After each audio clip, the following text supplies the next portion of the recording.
Someone's going to go for two and get it at some point. It's 1:42 in the morning. Yeah, that's all right. Number one. Shocker. Iron. Man, give me the Trojans. There we go.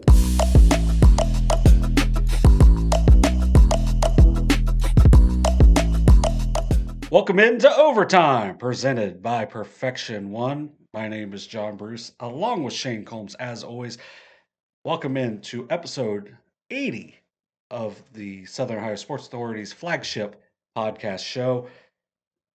We had a long time off. We had a whole week in between shows. We had kind of talked like, hey, we may take some time off. There wasn't a whole lot of time off, and me and Shayne both were at a game on Friday night watching girls basketball already. I know you watched a little bit and followed along with some other games on Saturday. I did as well. So I mean, we're right back into it. Oh, it really, favorite time of year. Love basketball. Love the opportunity to get out and see the kids play. But then with the technology part of it, with streaming, I always appreciate the coaches trusting with access on the huddle, things like that. I think already probably watched 7, 8 different games that have allowed me to see what about I would say well over 12, 13 different teams already on the girls' side, and then boys with some scrimmages starting. Looking forward to diving into that a little bit more here in the next day or two. Yeah, and I will say, not a big fan of where we're going as far as the is there JV, is there not JV, Yeah. are they playing a half, not a Yeah. half? Because I was on my way to a game and then I checked and like, oh, looks like I'm not going to get there on time because the JV is only going to play. Yeah. They're going to play earlier and only play a half, and then it turns out I could have got there on time, but Yeah. things happen. And But I don't know what the answer is to I that. don't. We've been fighting this for 5, 6, 7 years. You try to say you'd like to see teams be able to establish up front, yes, we're going to do this. And I know things change. Mhm. And then you're trying to do what's best for kids, which is maybe give them an opportunity to play a little bit. So yeah, it's tough. The communication on the basketball side, I think for ADs, for school communication, really, really important just to not just media, but letting Right. parents and everybody know, because it seems like you find yourself asking the same questions every time you want to go to a game. What time's it start? Is there Mm. JV 2 quarters, 4 quarters, boys night? Is there going to be a freshman game? Is there, so just, you're right. Well, There's a lot that's changing there. and thankfully I saw it on X because it was an AD had put out what was going on, but at the same time, not everyone uses that anymore. Now, does everyone use Facebook? There's so many different Yeah. places Yeah. to use on social media that it does make it difficult to track that kind of stuff. But also, if I got up 20 minutes earlier, I wouldn't have to worry about that stuff. Yeah. But whenever you have to take some of those long drives, so I know Monday I'm going to go down to the west side and see a couple teams. See North Adams. I know you've seen them on video. Yeah. Uh, They've an outstanding young guard. mm, You're gonna like her game. yeah. So, and then I know West has some really talented kids coming back that it should be juniors now. And then Tuesday, going to go up to McLean at Logan Elm. That one should be a really fun one to kind of help get ready for our first girls streaming game, which you can Yeah. see at the bottom here, which will be next Monday, uh, which will be Piketon at Logan Elm. We'll talk a little bit about that later on, but that's going to be our first girls streaming game. We're going to say it today next Monday. So December 1st. We're gonna say it today, just in case people don't watch this show early next week, to where you know it ahead of time there as well. And based on what we've been watching early on in our prep, I think we have a good one picked out there. I look for that one to be a really competitive game. Pretty good guard play on both sides. Yeah, really good guard play, some really good shooters as well, some nice athletes. Should Mhm. be a fun one for sure. So, kind of gonna get into some headlines a little bit. Um, we got a big one coming up, that we'll talk about because fall season's not completely over yet, which we'll talk about that in just a minute. But one of the things that we did, and we did it now, my voice is on it. I've put it together, but it was something that we talked with everybody on the SOSA team, and it's a new project that we're doing. It's going to be a limited series. There's only going to be 4 in the fall. It's the list. So if you haven't seen the list so far, we've done one on the fall's top performances and the fall's top games. Now, Shayne gave me a little kind of idea of throwing out the Chris Berman top 10 plays where it's way more than top 10. So we didn't want to say it was going to be 10. And I think on the top performances featured like 19 different things. So it was like, well, that's how, we want to make sure we're shouting out as many of these young men and women as possible and their teams. So if you haven't seen those yet, so the top performances and the top games have both been put out. The next one, there will be two more, likely on Tuesday and Saturday of this week because there's no streaming for us on those games. We're going to try to do this at the end of each season. So Derek and Brock will do their postseason kind of best of teams for individual sports. Brock typically does a kind of a preview of like players to watch. We're doing with the list, we're going to do the after the season because we don't want to put, the way Brock does the lists are really good because it's like, these are players to watch and they're not the only ones. Well, we don't want to throw it out and maybe put some undue pressure on someone and whatnot. So we will do it everything at the end of the season. So it's going to be about 4 videos at the end of each season throughout the year. Well, you're being quite humble there when you introduce that, 'cause I can tell you from seeing some of the behind the scenes stuff, this guy put a boatload of effort and just Mhm. overall attention to detail into that. I thought they were really Mm. well done, John. I Thank you. really did. You and I talk sports so many times that the more you talk, the more types of lists you can Mhm. come up with. But you're right. The first two are really well done. I can't wait to see the other two. But but it does give you a chance to kind of recap. Oh yeah, that performance was incredible. Well, this game was good. So was this game. And Mhm. then you just start, and before you know it, you're always going to leave something off in Mhm. terms of maybe your favorite, your favorite school or your Mhm. program you follow. But what it does is it highlights so many kids, so many programs out there across volleyball, soccer, football, and cross country. Yeah. Really, really good. I would encourage you if you haven't, because they're not very long Yeah. either. Anywhere from what, about 12, 13 Yeah. minutes. I About mean, 12, they're 13. Yeah. really, really good. There's two out already, and I can't wait to see the other two. Yeah, it should be fun. I know in this chair is where I did most of them, and once you take off out of the studio tonight, I'll probably be doing some Now, what? recording. Remind us again. The other two coming out still. It's going to be our top streaming games, which is going to have some video from some of the biggest plays in our streaming games, and then our most underrated athletes of the fall. Nice. So it's going to be maybe some players, we talked some underrated athletes throughout the year. We Mhm. we mentioned how Hunter Bernard was a very underappreciated athlete, over 100 career goals for South Webster. Well, he's an All Ohioan, Yeah, so we want to go with the underrated, as in maybe they weren't on the awards, or maybe they were lower on the that's tough. awards. Yeah. So you might see some players that you're like, man, they're even underrated on there. Well, it's probably because they were like a first team all district or a Mhm. first team all league player. So we wanted to go dive a little bit further into some of these really good teams and kind of what makes them tick. Right. Yeah. Yeah. No doubt about it. I mean, underrated. There's a lot of different levels. A lot of times Mhm. it's a role player, maybe got left off the all league list. Maybe it is an all league player left off the all district or all Ohio Mhm. list. So there's a lot of different layers of that. But again, what I love about it is it just brings attention to student athletes, Mhm. brings attention to the programs, because as you're talking about them, you do such a good job of dropping a nugget in about their team or Mhm. about their program that kind of reminds people what they accomplished as a group during the year as well. Yeah, because that's going to also be mentioned in there. Because if we talk about, we're going to talk Wheelersburg football here coming up. So if you just throw out any of the players from Wheelersburg, it's hard. Even if you're talking about underrated, it's hard to leave off like a Braylon Ruckel Mhm.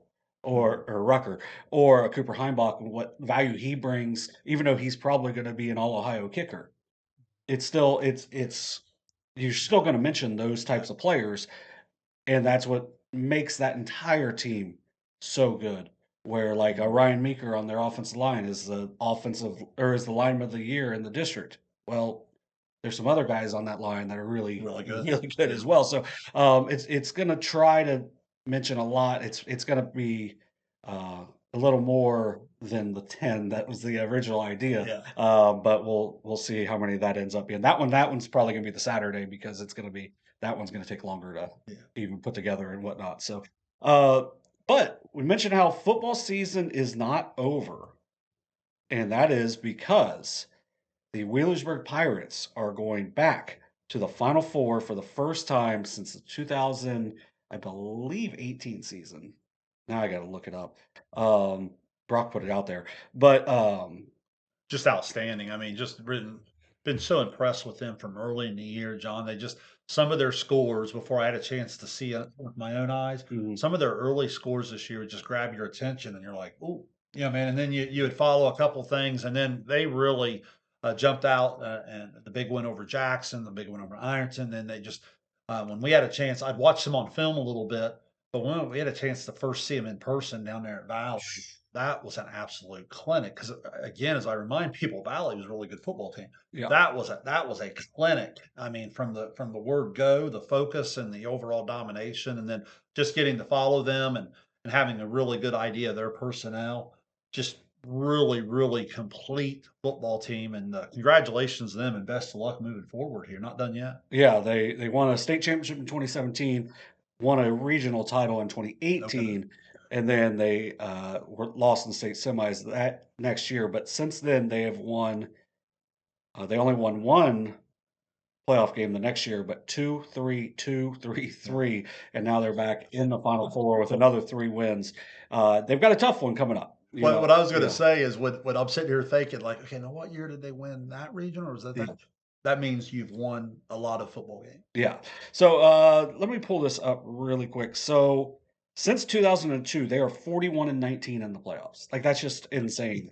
And they have been just an outstanding program. They missed the playoffs at 7 and 3 one season. Mm. Like, that's how difficult it used to be to make the Yeah, playoffs. that's true. So, they are a team that Coach Woodward has done and just an outstanding job. That community completely buys into everything athletics at Wheelersburg, which is why we've talked a lot of Wheelersburg Pirates athletics so far this year. There are girls, uh, Mm. girls volleyball gets to the regional. Their boys soccer gets to the Final Four. Their girls soccer loses in the district finals. But man, they're loaded coming back as well.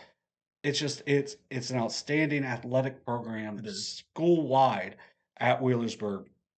But man, a 41 nothing win over Nelsonville, who's a very good team, Really very good. talented team, and they just overwhelmed them. Elijah Brown ran for over 150 yards, 3 touchdowns, also had an interception on defense.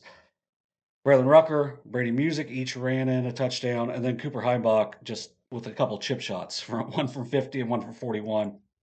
Just unbelievable what he's able to do. Ice and Emnett, the outstanding defense. Here's a kind of a crazy stat for you. That's only the second shutout they've had this year. But here's where it gets kind of You gotta remember crazy. who they played too. Right. But here's where it gets even crazier. They only average giving up 7 points a game. Yeah. So only 2 shutouts, but they're just not giving up points. You might get 1 score on them.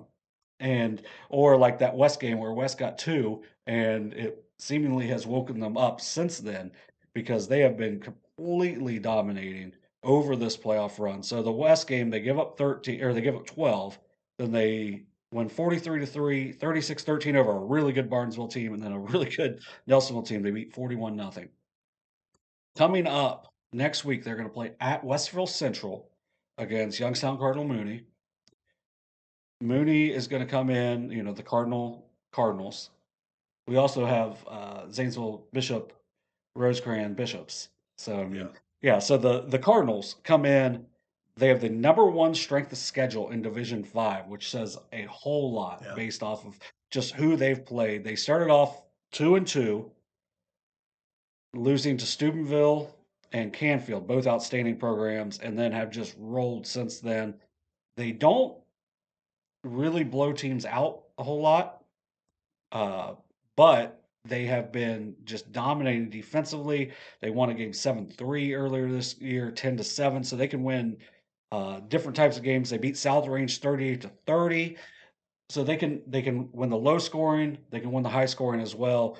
They put up some big time points though in the playoffs, 48, 56, and then 48 in the or the regional championship win.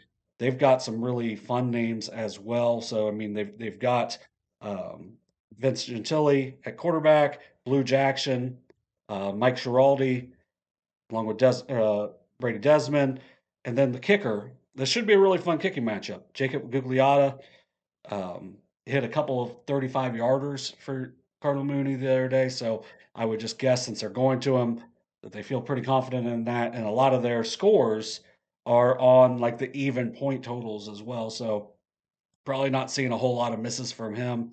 So I would guess this will be a really good kicking matchup because one of the really cool things this week, Cooper Heimbach from Wheelersburg has committed to Ohio University as a kicker slash punter. We'll see where they end up using him based off of what I've seen from OU. More than likely going to be in the kicking game because they have struggled a little bit there. But with what Heimbach is able to do, I feel like he's going to be able to make an immediate impact over there at Peden Stadium.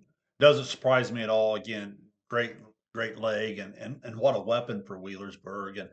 And and I think what impresses me the most about the Wheelersburg team is I feel like they can settle into any type of game and be competitive. Mhm. They'll compete in the trenches.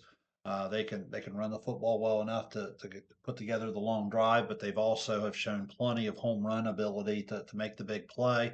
The defense you just highlighted, the numbers speak for themselves, and then the kicking game, they're going to be able to compete there. So we'll see. You always feel like you keep advancing on, and you never know when you'll meet your match. But so far, Wheelersburg hasn't, and best of luck to them. Now, someone said to me the other night about how there's been a lot of blowouts throughout the football playoffs, and there's been a lot of blowouts Mm, early in the girls' first week of or weekend, I should mhm. say, of basketball. And look, at sometimes that's just part of it at different levels of sports. You and I were talking off the air a little bit.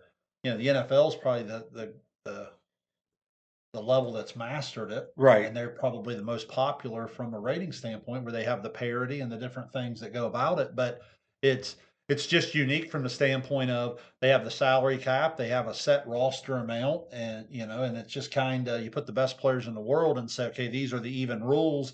And before you know it, I'm watching the red zone every Sunday afternoon, and you see tons of games into like they like to call the witching hour. You know Yeah. what I mean?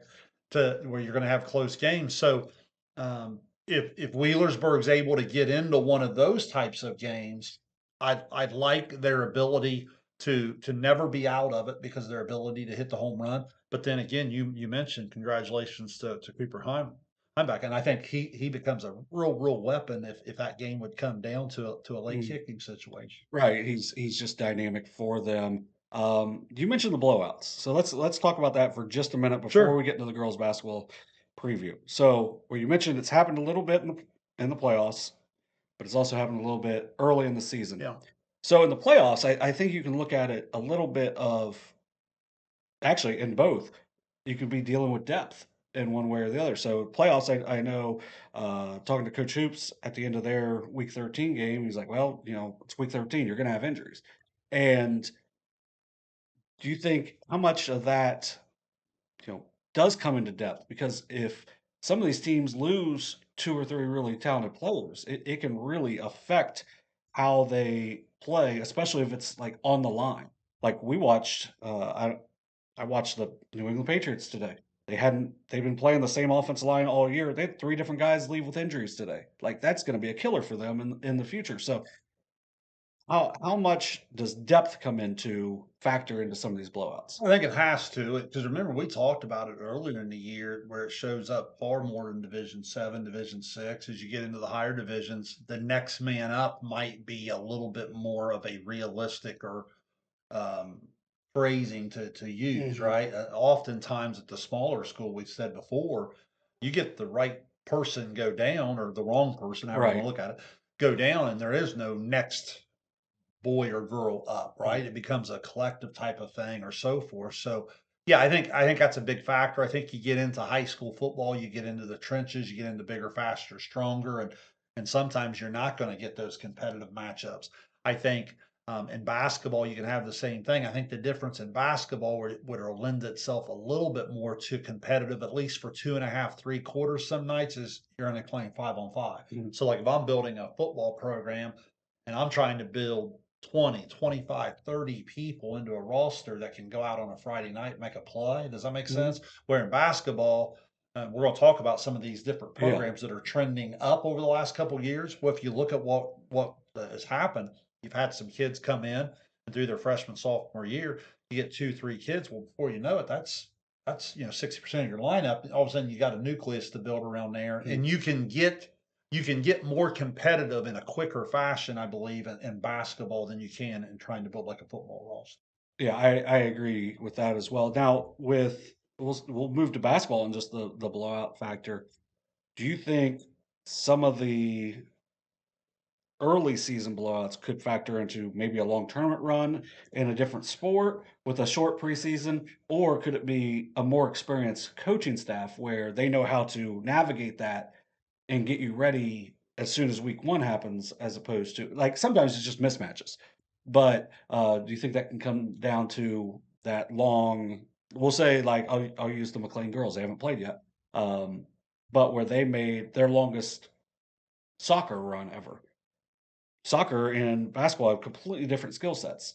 Where volleyball you're using your hands, basketball you're using your hands, obviously, but um, how could that factor in? Where, like, if we use Alexander girls as well, because they started their season with a win. Nice win, yeah. Yeah, but they get to the regional final. A lot of those same girls play both sports. So how can that factor in a little bit? Everything you're saying, it's hard for me to say no. I think everything you just mentioned is part of the formula to this answer, right? It's certainly if you have a deep volleyball run, deep soccer run, deep football run, it's going to impact, kids getting into the gym, getting the late start. Now, I do think something in this generation that's completely changed is how much the basketball coaches are allowed to do and allowed to play throughout the summer. Mm-hmm. So the off season isn't what the off season used to mean. I also think it does matter when you have kids that have been in the gym just a little bit more over the last 2 or 3 weeks. I think you see it in a lot of the shooting. A lot of the pure shooters, you can tell the kids maybe trying to knock off the rust and maybe haven't had the ball in their hand for say 2 or 3 months now, Mm-hmm. which you can watch a lot of kids handle it and shoot it, and you're like, okay, I don't care if they've been playing golf, I don't care if they've been playing whatever, they've been shooting the Mm-hmm. basketball, they've been Yeah. handling the basketball. So that's always going to be a big factor. But conditioning certainly plays a role. A lot of times when I've coached in the past and I've dealt with some deep playoff football runs, John, it wasn't necessarily that first weekend, that second weekend. It was January. Mm-hmm. That's something we'll monitor. Is a lot of times the kid who comes in and they jump right into basketball, it's not there's a little rust Mm-hmm. and there's a little bit of they got to get into some basketball shape and some different things. But the concern that I started to find is that do the bodies start to break down on in the long term, and so I think sometimes that's going to be a big challenge for coaches to look at. So I think it's all a factor. And I'm not going to have this discussion without throwing it out there because you know how I get on my soapbox Mm-hmm. about a lot of it's scheduling. Right. Like I'll watch, and I'm not going to get into just some details here, but I'll get into certain things where I'll pick up the thing the first week and be like, why are they playing them? Right. I mean, now sometimes it's just these schools have been playing each other for 20 years, and it's very Mm-hmm. competitive back and forth. And sometimes this team is good and this team's not, and that's okay. That's the way Yeah. it goes. It goes back and forth. But there's some situations where you're looking to be like, man, I just don't know if I like that scheduling Mm-hmm. for both teams. Right. Yeah. We just there's a big announcement when it goes to football scheduling where there's a school that's been on the rise last few years has adjusted their schedule to play a really good um, a team that's been a really good program for a long time, and it's like, well, they have played the same schedule to start for the last 16, 18 years, but now where they are a little bit separated, now there is a difference in the scheduling. And I like that because then it's taking advantage of maybe where the program is, and it's not anything against that other school. It's just kind of No, and I'm glad you said that because as we get into girls basketball, some programs right off the top of my head, Fed Hock girls, yeah. Green girls, Mm, they've played. They stepped out this first weekend. They're like, okay, we're going to put our kids in a different thing, and right. they can safely do that, win or lose. They actually very competitive. Yeah. But they can do that win or lose, knowing that in our schedule we're going to go on and have a successful year. Hmm. We want to expose our kids to this. I have no problem with that. What I'm talking about is a lot of teams that are going and doing that are going to struggle to even win, 40% of the games that are Hmm. already on the base schedule. And what you do is you really set your program up for um, struggles and just Right. trying to gain any type of momentum, year in year. Because again, we're going to talk about two or three programs that, and you're going to hear us say they've really been trending in the right direction over the last couple years. Scheduling has a lot to do with that in terms of just kind of building the confidence and getting the right types of opponents that allow you to take those steps. Yeah, I agree completely. So it should be it'll be fun to talk about that as we get moving forward. So a couple things before we get going. Now this is the opening week of girls basketball, which we had the opening weekend, which we're going to talk about. And this is going to be our girls basketball preview show. We will talk a little bit of boys basketball at the end Mhm. because we are streaming a few games for that. You can see our streaming schedule on the ticker below. Make sure you follow our socials.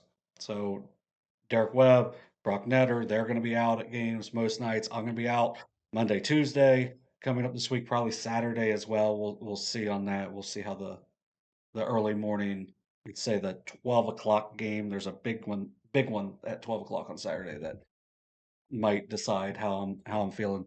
I don't care that much. Like I used to a lot, but it's not as big of a You deal. say that, then you'll be Oh, right there in front of it. yeah, I won't. And I won't turn it off. yeah. So, but make sure you check out our socials on that. You'll see when we are where we're streaming, when we're streaming as well. We share that a lot.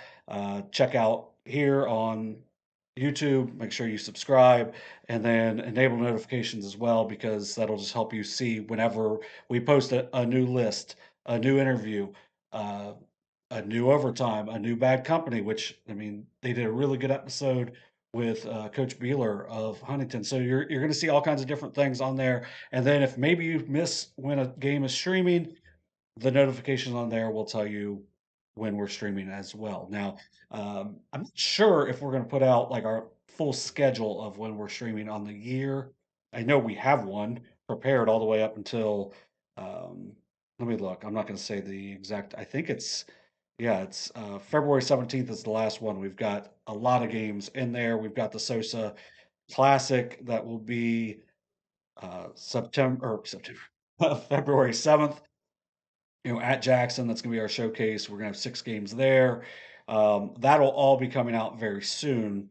But overall, just make sure you subscribe and enable notifications. That way you can see what we're doing. Really, really a well thought schedule when you start to see the breakdown of who we're covering, boys and girls, here just starting on Wednesday, probably for the next 10 to 14 days. You'll Yeah. be amazed how many different teams find their way onto the stream where you can take a look at them and that that way if you're out watching your team play, even if you have to come home and watch later, we're gonna give you access to a lot of different teams Mhm. to take a look and see, hey, I wonder how they're gonna be this year. Yeah, so looking forward to getting out and getting to a lot of those different games throughout the season, and it's going to be really fun. We're going to have Shayne and Carson, myself.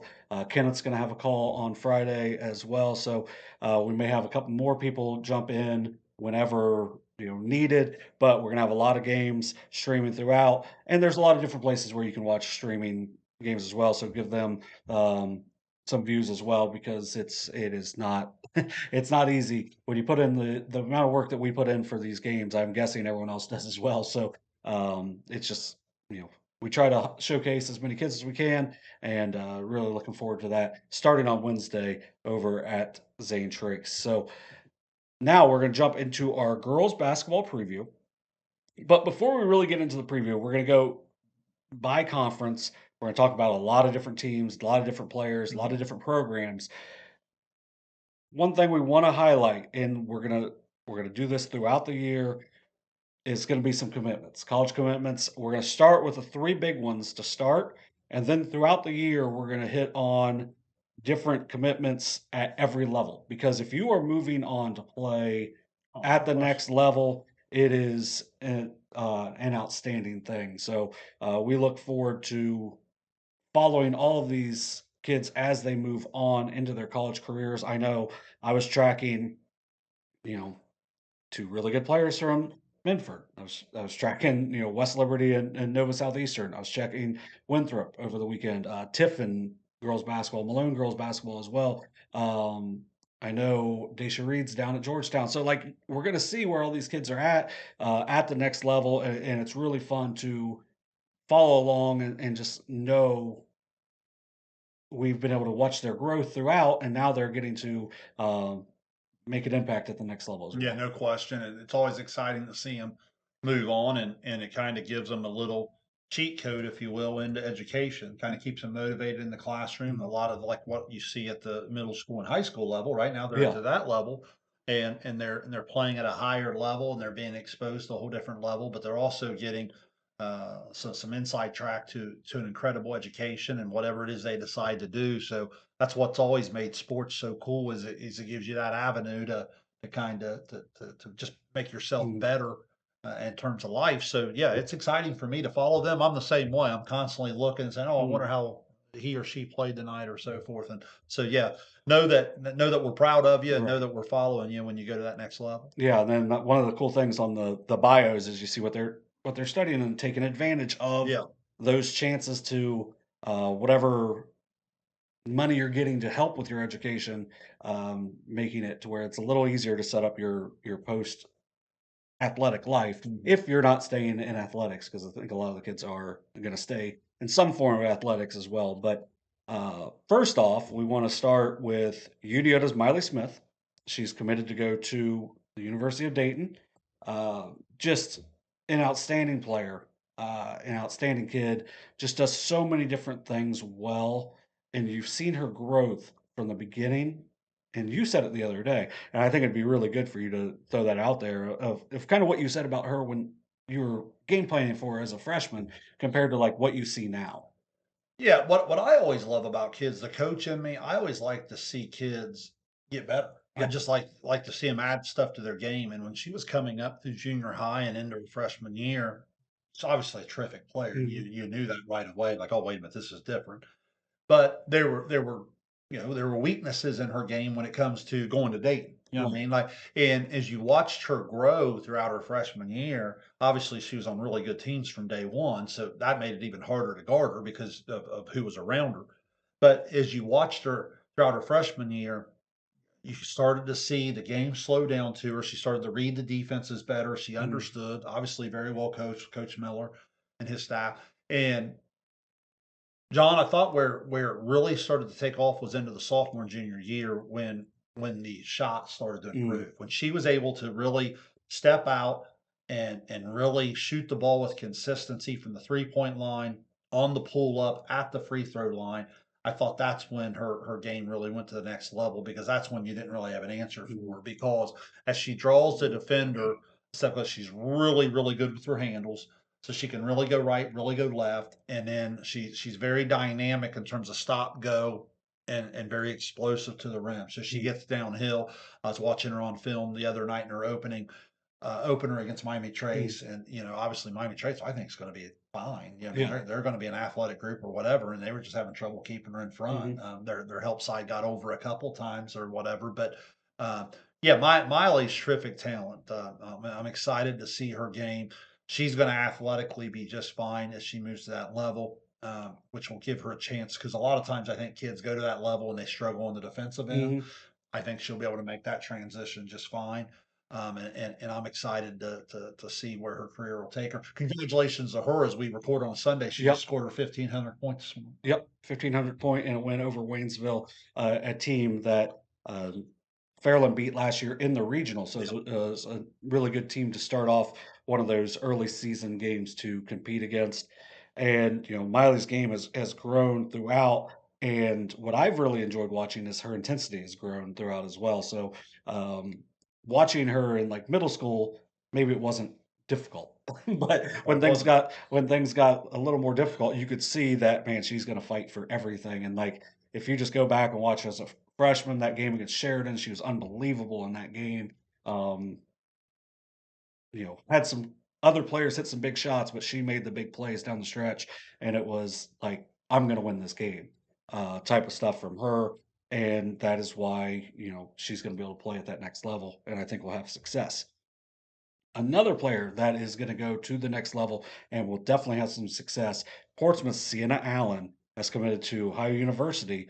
Last year, also Miley Smith, All Ohioan as well. But Sienna Allen, first team All Ohio last year. Those two, when you look at the Miss Basketball and the big time recruits are now playing at non OHSAA schools. I think we're gonna have this might be the best chance for the Southeast to have a Ms. Basketball between Yeah. one of these two outstanding careers from both of them. Sienna Allen, obviously, with the state championship last year at Portsmouth. Man, this could be really fun to follow those two just number wise on the year because there may be a push on that of like, hey, we're going to show what we can do in the Southeast. They know what they can do in the tournament, but what can they do individually as well? Sienna Allen's been outstanding since her freshman year, and that's why she's going to go over to Athens and more than likely be outstanding at the Convo. Another athlete that I've had a chance to see from the very beginning. She went all the way back to doing some things in the summer back in junior high. Mhm. So I can remember watching, thinking, man, that's a good player there for a freshman. And then she's in the seventh grade. Oh, okay. Okay, really good. So then you Yeah. knew it was even going to be another level. So, yeah, really special athlete, special skill set. Here's the other thing I like about all of these kids we're talking about today. They're really good teammates. Yeah. And so it's one thing that you're really good, but when you're able to do it with being humble, it allows you to be coached because no matter how good you are, when you're wanting to go Dayton, you're wanting to go OU, you're wanting to go that level, Mhm. you better get better. You know what Right. I mean? And how do you get better? Well, you accept coaching and you become a Mhm. sponge. And these kids, again, I don't know personally, but these kids strike me as kids that treat their teammates really well, the way Mhm. they interact with them on the court. And then you can tell that they accept coaching in terms of the way they adjust in the game and the way from year to year they get better. Mhm. Um, and that excites me when I see kids do that and really take it to the next level. Yeah, and Allen's been a part of some really good teams. You mentioned Coach Miller with Unioto. Coach Hughes is outstanding with Yeah. Portsmouth. I know we're going to get both of those two on streams. The 13th, we're going to be down at Portsmouth when Yeah. they play Mount Notre Dame. Portsmouth had a tough loss to a really good Olentangy Really good. team. Uh, Sounded like a great game. I tried to follow it, but yeah, it's a really close game. yeah, it's a 2-point game there. So they start their season with a loss, but it doesn't, I mean, that, like you said, doesn't really matter because you're Mhm. going out and you're playing these really good teams and you're just going to make yourself They're better. they're gonna win. They're gonna win a bunch. They're gonna compete at the top of their league, obviously. And then come tournament time, even if they've lost a couple, no matter what they're seeded, do you want to play them? No. No. So it's one of those things. Their programs are in spots where, hey, we're going to go play and expose our kids and get better because we're not going to hurt from losing two or three extra Mhm. non-league games. Exactly. And then speaking of outstanding teams and programs, next is Fairland's Addison Godby, as she is committed to play Division One at Stetson and be a Hatter. Yeah. So Godby, that's a kid whose game has grown exponentially from her freshman year on, and her sophomore year was they were running through plays through her at the state semifinal and you could just tell, like, there's so much trust in what she can do. She's got great length. She can shoot the ball. She can handle the ball. She's outstanding defensively, and I think that's going to be her biggest impact at the next level. Well, and what I love about the Fairland program over the last several years is the size and athleticism and versatility they play with. Another key point I would say here is you have kids coming up through fourth, fifth, sixth, seventh grade is yeah, I think we finally have moved past the time of oh, this kid's too tall or too big to be Mhm. handling the ball. You let kids get out. That's one of the things I hate about the little league culture Right. now is we start turning the scoreboard on in the third grade and we start getting nervous about turnovers, and we got to Mhm. hang our third and fourth grade banners up that we won the league in our elementary gym or whatever. Let kids handle the ball. Like the size and the versatility of these kids are what make them so unique. And I love that in the Fairland program. I've always kind of admired that Mhm. from afar of the versatility of how they're very structured in what they do, but then there's a freedom in terms of their kids being able to play the game a little bit, and that combination is really fun for me to watch as a basketball junkie. Yeah, it's an outstanding program, outstanding coaching with Coach Buchanan and that group. This is a Fairland team we're going to talk about all throughout the year Sure. because what Godby can do, what Bailey Russell can do, probably is going to be their all-time leading scorer by the time she's done. But man, that's going to be fun to talk about in the OVC. It might be a two-horse race, but man, those horses are outstanding. They played last year in the state semifinal against each other at OU. Don't be shocked if they're playing in the state semifinal against each other once again this year. I wouldn't be able to argue that. Yeah, and then now we're going to jump into our conference previews. So, um, first off, we're just going to go alphabetical order. So let's start the Frontier Athletic Conference. Last year, McLean went 10-0, winning two really tight games with Hillsborough. Hillsborough went 8-2. Miami Trace finished 6-4. Yeah, if I remember right, tell me if maybe I'm making this up. It seems like the 22-2, McLean lost their first game and last game. I think they won like 22 in a row in the middle, Yep. and really, really good. Now they did graduate a couple pieces, but Mm. they returned some really, really talented kids. If you've had a chance to see the prior girl Yeah. play, she scored about 18 a game and has a lot of versatility in her game. Again, another kid that I've been familiar with since her junior high days, and the skill set that's just continued to improve. Love some of her interviews in soccer and so Mhm. forth. You can tell in a time where I've questioned, do kids still love being a part of their school and being a Tiger in this case, and wearing the purple and gold in this case? Yeah. And I think the answer with her is Oh, yes. yeah. And I think that's great leadership. Henson also returns with her at 12 a game. So they do have some questions. They Mhm. do graduate some things. They do get the later start from soccer. I think those are fair questions to Mhm. ask. Um, they had the electric go out on them the other day, so Right. they don't open the season. But I was told that Paint Valley and McLean are rescheduling that to make it a part of a bigger, like 4 o'clock start or something. I Mhm. won't. I won't even try to give you the exact order, but I think basically they're playing boys and girls on the same Yeah. night this Wednesday, night before Thanksgiving, and that'll be at McLean. So that'll be a big crowd. Those two schools close by from each Mhm. other.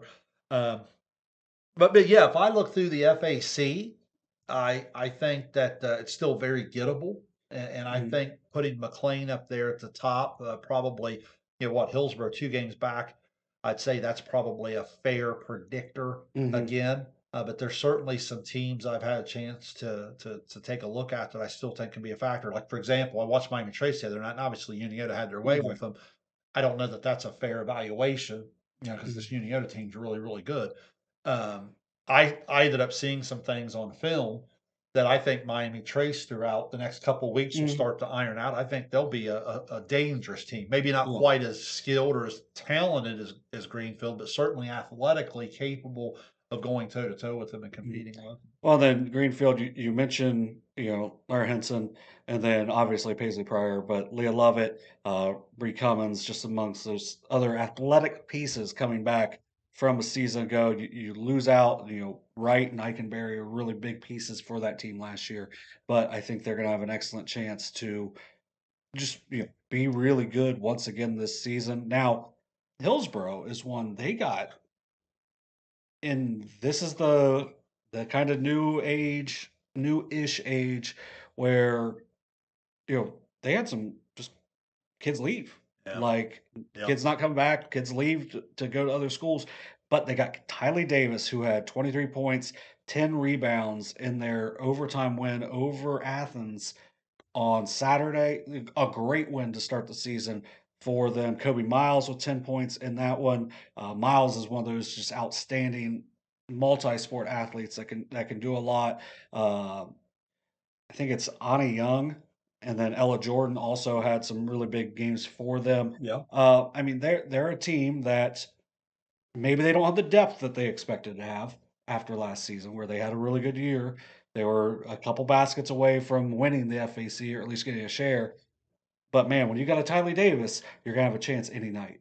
Davis comes off averaging the double double last year, and then obviously had Mm. the big opener. And you mentioned Miles, the double digit score. Jordan up around 7 a game, and John, it's It is kind of, I like the way you said that. I thought you were very fair in how you said that because again, it's not me judging. It's just me Yeah. agreeing with you that it's just different. I Yeah. mean, you can't really say they left because the program wasn't in a good spot. I mean, 19 games, you know what I mean? Like they, and as you said, had, just a couple plays away from Mm. winning the league. Um, so yeah, I expect them to still be really, really talented. That's a good Athens team. A lot of people, we're going to get to TVC here in a Yeah. little bit. A lot of people think Athens is the favorite there. Mhm. So Athens was up 6 at the half. They were up 3 after 3. Hillsborough comes and gets it in overtime, and then Hillsborough wins it by 4 there. So, congratulations to them on a big start. Again, you're going to hear some of those names that left come up later in the Shack preview, Mhm. but like, yeah, they still have plenty of firepower there at the Hillsborough program, and I think they'll be a contender there at the top of the FAC for sure. Yeah, just from the couple times I saw them last year, well-coached team as well, so, Yes, yes. will be a, interesting team to follow to see how they mesh together into some new roles because, you're losing at least 12 and a half points from one of your starters, so now there's more shots, Mhm. and who takes those shots, who does well with them, could determine if Hillsborough maybe gets to the top of the FAC or if they maybe slide down a spot or 2. And it's fun to see how these previews, as you prepare yourself to talk about the conferences, how they just start weaving in and out of each other Mm, because of some of the early matchups. So, like, I also think of Washington Courthouse there. yeah. They beat a Westfall team by 3. Westfall has some question marks, but Westfall probably, I think it's fair to say, you tell me because you know better than I do. I would say they easily have 2 of the top 10? 10, 12 Yeah. players coming back in the league. So, I mean, that's a nice win for Courthouse. So, again, I think it shows you a little bit of the depth that could be offered there in the middle. Jackson Chillicothe will come on as well um, in that FAC. Yeah, so the FAC I think is going to be a little more interesting than it was even a season ago, as you mentioned. So moving on, hopefully Alphabet. alphabetically. I'm glad you. I didn't even catch that you put the list together that way. Yeah, So that was that's just impressive. yeah, I was just guessing. I think we put it wrong before. So, Mid-State League. We're gonna go to the Mid-State Buckeye next. So last year, Fairfield Union went 12-0 in the league on their way to an undefeated season, all the way to the Final Four, where they lose to Kettering Alder 46-33. They graduate an outstanding senior class led by Christian Thompson, but they still have some pieces back. Circleville finished second in league play last year at 10-2.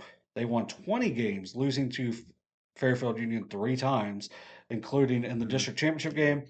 The craziest thing, talking about Circleville, you think that they're probably the favorite because Addison Edgington, outstanding. Maddie Blakeman, outstanding. Ellie Thornsley, they apparently had some, I don't know if I've actually seen news on it, but apparently they faced some big time adversity, coming into the regular season. Yeah, gonna have a coaching change here last minute. I'm Yeah. not I'm not about to. I was a coach myself. Yeah. I'm not about to get on here and speculate or whatever. So I'm not here to talk about Yeah. that part of it. What I am here to talk about is that the impact that can have, as you jump Mhm. right into play. I assume they play right here this week and Mhm. and so forth. So or soon after. They played oh, nice. Tuesday, at Bloom-Carroll.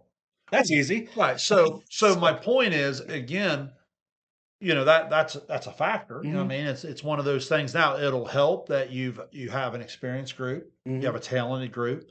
But that schedule's no joke that they play. I mean, they play a really Mhm. good schedule, but it is you're talking about kids that have done a lot of winning. So to kind of touch on the thing you're talking about, maybe a Fairfield Union losing some people Mhm. or whatever team losing, I think a lot of times winning really does help. So Yeah. unless you just graduate the entire house, a lot of times winning allows kids to come along. You might have had a freshman or sophomore that in a lot of programs was capable of doing more, that maybe had a lesser role Yeah. because of the good team that she was on. Now, can these kids step up? Can these kids that were averaging, say, 3 or 4, John, give you 7, 8, or 9? Right? Mhm. Can you have a kid that was a backup point guard, say, and I'm just using examples here. Mhm. Can you have a kid that was a backup point guard that was giving you 12, 13 minutes a night? Could she all of a sudden step up and run the show for you at 26, 27, 28 minutes a night? Mhm.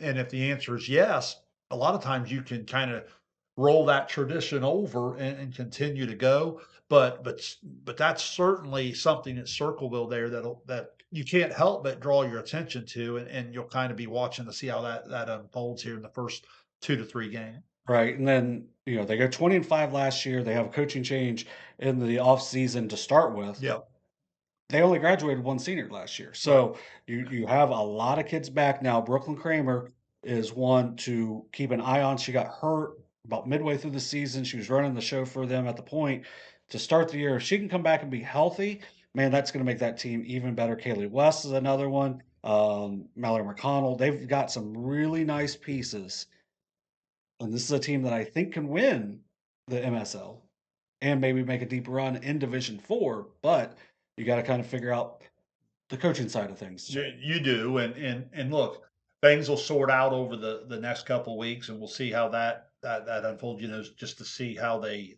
transition and go. Keep in mind in that league, you did have some openers here over Yes. the weekend. Fairfield Union beat Southeastern, I Southeastern, believe. yes. Amanda lost to Lakewood, so again a solid Mhm. opponent there. I've heard some good things about the Amanda team Mhm. in terms of They got girls. some Can really they nice can they pieces. step Yeah. forward there? Again, what makes it hard is, sometimes you step forward in the level you're playing, but it's who you're playing against. I mean, Mhm. that's there's some tough opponents there at the top of that conference.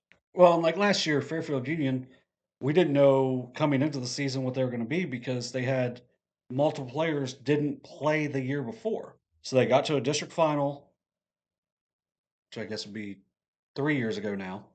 Then last year, they had multiple starters from that group, just didn't play as juniors. And then they come back out as seniors. Obviously, it worked out. So they Mhm. they they just dominate throughout the entire season, get to the I mean, just that might have been the most dominating regional scores I've ever seen. And then they go on to the state and have a great year. Now Macy Martindale is back, Maddie Mitchell, Taylor Schmeck, just some of the pieces from that team last year. Just thinking about, like, their girls' soccer program, were they able to did they pick up a couple more pieces? Like, are they in the time of, like, "Hey, we're gonna keep picking up players that maybe had fallen away, now they're back," that could make a big difference for them because, that Fairfield Union the girls' athletic programs there, their boys' athletic programs are really good too, but those girls' athletic programs are unbelievable at Fairfield Union right now. So if they can keep getting the athletes out to play with like a Martindale, could make this team really interesting to follow as well. Well, if you think of your soccer coverage, Mhm, I'm thinking back, listening to you talk about them over the last couple of years, and then following the basketball. Common theme is incredible athleticism, incredible competitive juices, and it shows up on the defensive side of mhm. things, right? They just when you defend at that level, you always have a chance. So as you say, if you get any offensive production at all, that's going to be a recipe for success. Yes, it is. And now we're gonna move on to the OVC, who has been, it's very top heavy over the last few years, but that top heavy has been outstanding. Fairland with 3 consecutive regional championships, lost in the state semifinals each time. Portsmouth with 2 straight regional championships and a state championship in their last season. So Portsmouth went undefeated in OVC play. They win a state championship in Division 5. They beat Fairland 3 times, including in the state semifinals. Man, that Portsmouth team, you do graduate Daisha Reed, who was one of those. I'm trying to think of the wording of it to use without being using one of those things that like gets dinged on, like s- you know, say a dog. Yeah, Yeah, just like that might be yeah, the that's kind of the term you hear. I know what you mean yeah by that. Yeah, yeah just one of those kids that like man you want to have it just on has that it factor, that X factor, yeah whatever phrasing you wanna use. I X follow factor you. is Yeah. better.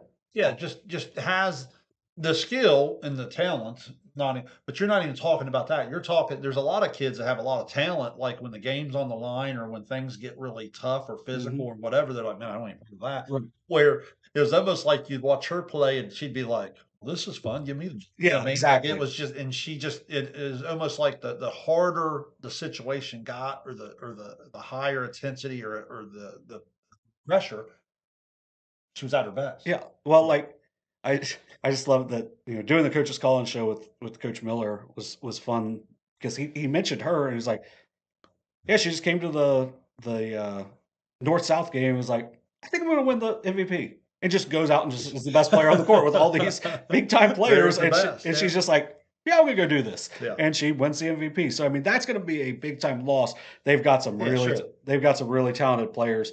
I mean, when you got Sienna Allen, we talked about her earlier, going to OU, an outstanding player. Um, you know, you can deal with some of that loss. Now, they only had 9 players on the roster last season as it is, but they returned 4 starters. Allen, Kiki Woods, who's gotta be a top 2, if even 2 defender in the area, especially on ball. She is just a nightmare to bring the ball up against. Kiki Woods, KK Mays, and then Haven Carter all started last year for them as well. I believe Mays is going to go on and play college basketball. Carter and Woods definitely are as well.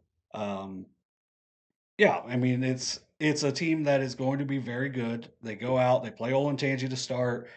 You lose a 2-point game, but like we said, it doesn't really matter because you're just getting yourself ready for Fairland twice and then the postseason. That's kind of what you're getting ready for. You're getting ready for the really good team you're playing in league play, but also the postseason as well. Well, and I wanna be clear when I say that. I mean, it does matter. I don't wanna Yeah. say it doesn't count, you know what I mean? Like, I guarantee it matters to them and, they're wanting to go and play at that level and challenge Mhm. themselves. The point we're making in terms of trying to get ready for the things that are really going to define the season being successful or not is kind of what you're alluding Mm. to there. But you're right. I mean, a lot of times when you play with a special player, it makes life a little bit easier on everybody else around her. So if you have kids that can take care of the basketball and they can guard, they can play. You know what I Mhm. mean? And then at that point, some of their offensive weaknesses, you can kind of hide them. Some of their offensive strengths can really, really excel. Mhm. Like if you're a great catch and shoot, like getting to play with someone like Allen, that makes Yeah. life a lot. Hey, if you leave me, to go guard, I'm going to make you Yeah. pay. And if you want to sit here and not let me catch it, good luck trying to guard her straight up. Right. So it's just that complementary basketball that makes it really, really, really fun to watch. Now that is one spot they're probably gonna need help with because Reed could really stretch the Yeah, floor. yeah. Um, if you can find another shooter in that group, um, I trust Coach Hughes to be able to find and be able to place the pieces to really help that, Yeah. team out as well. But if they don't shoot it well, then they're just gonna guard you, and it's gonna be a nightmare to play against because they can Sure. really sit down and guard, and that's why they've been so successful the last couple of years. When they go out and they're playing these really good teams, they are having to guard against those really good teams, so it gets a little easier when you're facing teams that aren't to the Mount Notre Dame, the Olentangy level, Mhm. and that's why you play those games. And you mentioned that, it's not gonna define you, but if you win the game, it can help Yeah, because, for sure. it so I just see it as long as you compete, because sometimes you get blown out. But even in a blowout, if you compete and you just get beat by a better team, then you can still learn some stuff. Now it's when you don't compete.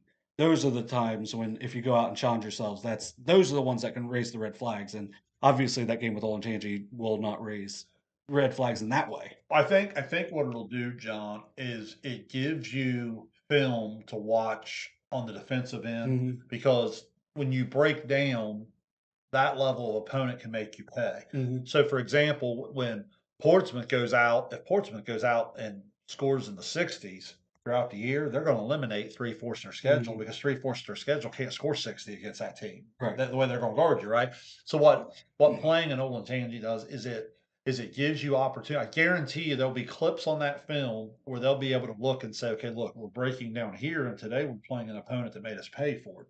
And that's how Mhm. you get better. You're able to go to that, clean that up a little bit in your rotations and so forth. And that's the type of example that I think is really, really good about playing that level of opponent. Yeah, I agree. And then you also in that league you have Fairland, they return Addison Godby that we've talked about, Bailey Russell, we've discussed, Issa Telefaro, Addison Cornell, Tegan Leap as all key contributors for that really good run. They're all seniors, they've been a part of it. 3 straight regional championships. They want to try to take that next step, get to that state final, and then you kind of just, you do what you do when you get there. So, they have been battling, it's been kind of every other year has been a little bit closer. or the first game wasn't particularly close. 2 years ago, it was very close. Last year wasn't as close, so let's see if they can get back to that, give themselves a chance down the stretch.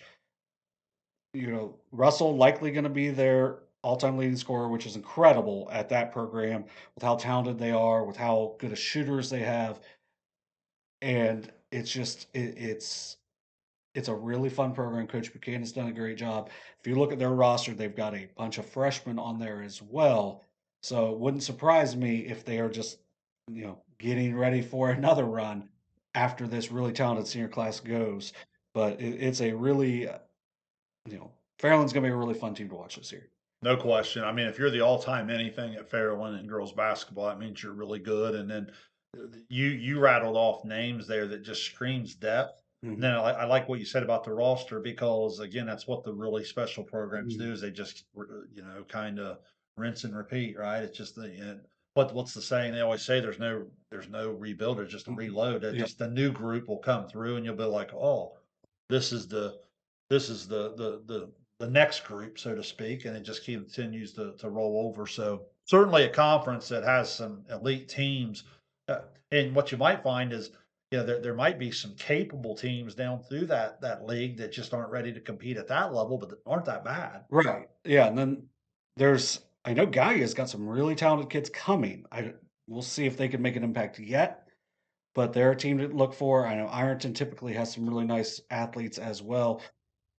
Chesapeake has had some really nice athletes, but they haven't been able to really keep them around. Um, we'll see what happens there. Yeah, I think it's a league that is going to be interesting to follow, especially once you get past the top two, because South Point's been interesting at times. Rock Hill has at times, so uh, should be a fun league to watch. A lot of times, I know this sounds non-competitive, but I'm just trying to paint a picture for our viewers. A lot of times, those top two teams are so good. It's not even about those four games. Mhm, And again, not to say I'm non-competitive, but it's not even about how you play in those four games. It's about, can you get your program to the point where you're beating everybody else and consistently beating everybody mhm, else. And then once you arrive at that doorstep, then you start to figure out, okay, what do we need to do to take the next step? mhm, But a lot of times I'll see programs where they'll go out and okay, maybe they'll do some things against a Portsmouth or a Fairland. You'll be like, well, man, that's a lot better than a lot of teams. But then they'll come back to one of those games for third or fourth place mhm. and they'll get dominated. You see Right. what I'm saying? You've got to separate yourself from the rest of it first so that you then can start to knock on the door of those elite teams. Mhm. I agree completely. So next, we're going to go down uh, the jar, the the James A. Rhodes Appalachian Highway. We're going to go over to the Shack. Let's start in Shack One, which is the big division there. Last year, North Adams went 12-1 a season ago. Their only loss was an early season loss to Fayetteville. Sounds very similar to their boys soccer this year, keeping them from a perfect Shack season.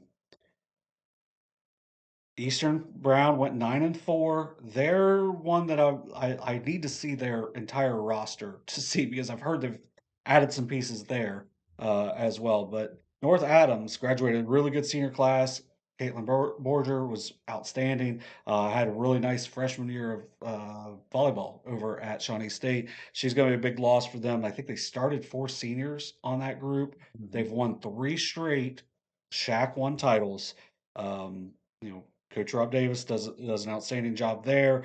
Emma Pistol, Alan McCann, a couple of seniors helping lead that group, but a really nice freshman as well. Yeah, I apologize. I don't know the name. I Right. watched on film and didn't have a roster in front of me, but it was one of those where, just young lady had the basketball in her hand and just kind of, you just watch certain kids just kind of control the entire game with the Mhm. ability to handle it, create shots for herself, create shots for others. Just made the game really easy for them to play on the offensive end, in Mhm. my opinion.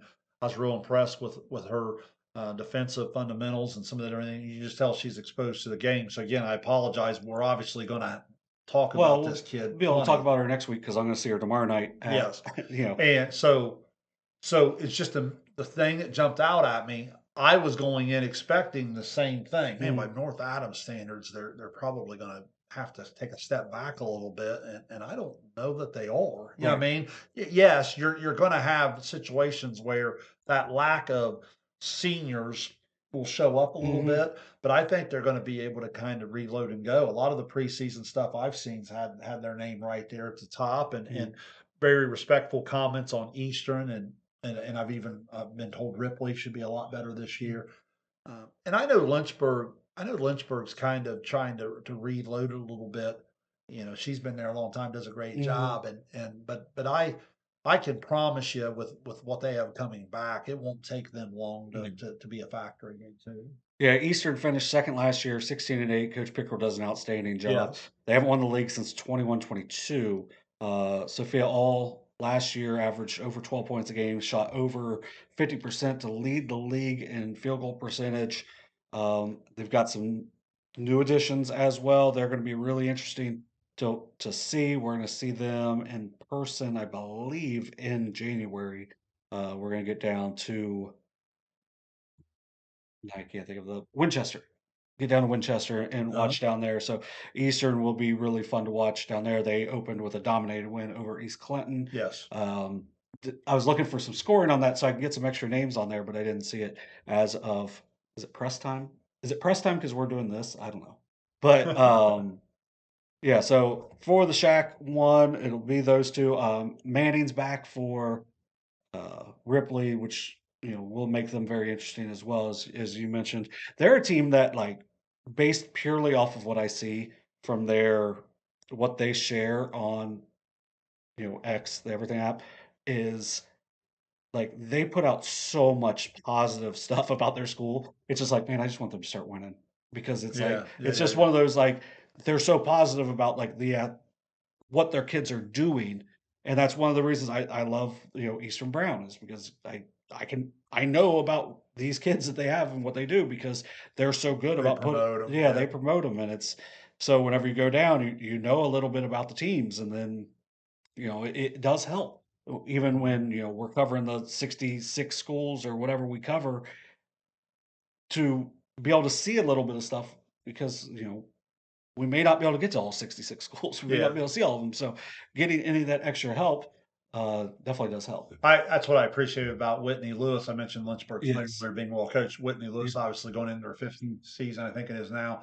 I was reading some preview information on them, and you could tell just by the way she talked that she really liked the group, and Mhm. she really felt like I know Adeline Carrier, I believe her name, double digit score Mhm. returns, but she had a lot of kids. She had some young kids coming up. So anytime a Lynchburg program is picked to be more middle to bottom, Mhm. that gives you an idea that that league could all of a sudden have a little bit more depth than we're Right. used to seeing it. So that's just something to keep an eye on as the year goes on to see if that turns into top heavy or Mhm. to see if we get a little bit of parity out of it. Right. And then moving on to the Shack 2, Fayetteville last year went 12-1. Their only loss was at White Oak. Kept them from an undefeated season. They went 20-5. Were district runner up in the Southwest, lose to Anna in the district finals. But man, they are absolutely loaded returning players. Aubrey Barber, Kara Rummel, both only going to be juniors this year. Christina Murphy, Lily Carler, who I didn't even get to see. She was sick in the game I saw, and man, they were good as it was. And then Scarlett Crawford, another one. They're gonna be the big time favorites in the Shack too. Fayetteville is gonna be really talented. They're gonna be the team we're gonna see at Eastern Brown, so that should be a fun matchup over there. Middle of January on that one. Gonna try to get down the road to see Fayetteville in person as well. But man, they are a really talented group, a well coached group, and really fun to watch. I would like to see them in the Southeast, but, in the Southwest, if you can get to that district final level and maybe beyond, it says that you're gonna be a really talented team. No question. Everything I read agrees with everything you're saying there. Um, Kids that have done a lot of winning in a lot of different, Mhm, environments, different sports, and they are going to be really really good. But again, what I think is interesting about that, even with them being the heavy favorite, I think there's some depth there. I yep, think as I study White Oak, I study Fairfield. I get into some of those here in this first weekend. Fairfield had the really weird score where they're up 27-9 yeah, on Adina, and Adina comes back. But then to their credit, that could have been a heartbreaker to right, lose because they ended up falling behind. mm, To their credit, they make some plays down the stretch and they're able to win. I know Riley quickly, and then 10 points a game last year. I believe she had 24 now. So it gives you, remember what I talked about taking the Yeah. step when it's your turn to kind of move up and so forth. But she had 24. I think she had 6 triples in that game. And then Vivian Henniger, Addison Canaan. I know I've heard some of those names Right. come out of you from other sports as well. So um, they have some factors. And then on the White Oak side, Coach Cumberland goes there. And then with the history there at Hillsborough, I think that's where some of that movement comes Right. from. I don't want to speculate, but I assume, I don't know. And then, they were what, 16 and 7, 10 and 3 last Mhm. year, I think it was. And they've had a real nice run. They've won, I think, 14 games like 3 years in a row. So they've had a real nice run of Mhm. success here. And again, with Fayetteville there at the top, that's going to be a tough hill to climb. But I see no reason why with White Oak, what they return and then what they've added where they Yeah. can't be successful. Yeah, Jillian Lucas averaged 9 points a game last year as a freshman for the Wildcats, and then Kyra Boyd from Hillsborough averaged 12.5 points a game. If they can get together and kind of mold in, you know, and buy in with Coach Cumberland early, that could be a really, really good team to watch because they're pretty young as well. But man, they added some nice pieces, and that's going to make them really dangerous in that shack too. And again, the key to success there in terms of continuing that stretch of 14 wins, beat who you're supposed to beat. I mean, Yeah. early on, while you're trying to figure it out and you're trying to see how good you can be, are you able to play consistent enough to make sure that you're taking care of business in those games you're favored in? 100%. So now we're going to jump down into the Southern Ohio Conference. We're going to start in the small division, which is the SOC 1. I'm glad you know that because I never can remember that, which way to go on I had two students on Friday came up and just said, "Who's in the SOC 1?" that. And I'm sitting there like, I don't even know why, like, because they said they were watching something at West, Yeah. and like we're trying to figure it out. And I'm like, I just rolled off 5 really quick, and I could not remember the 6, which was Ironton St. Joseph.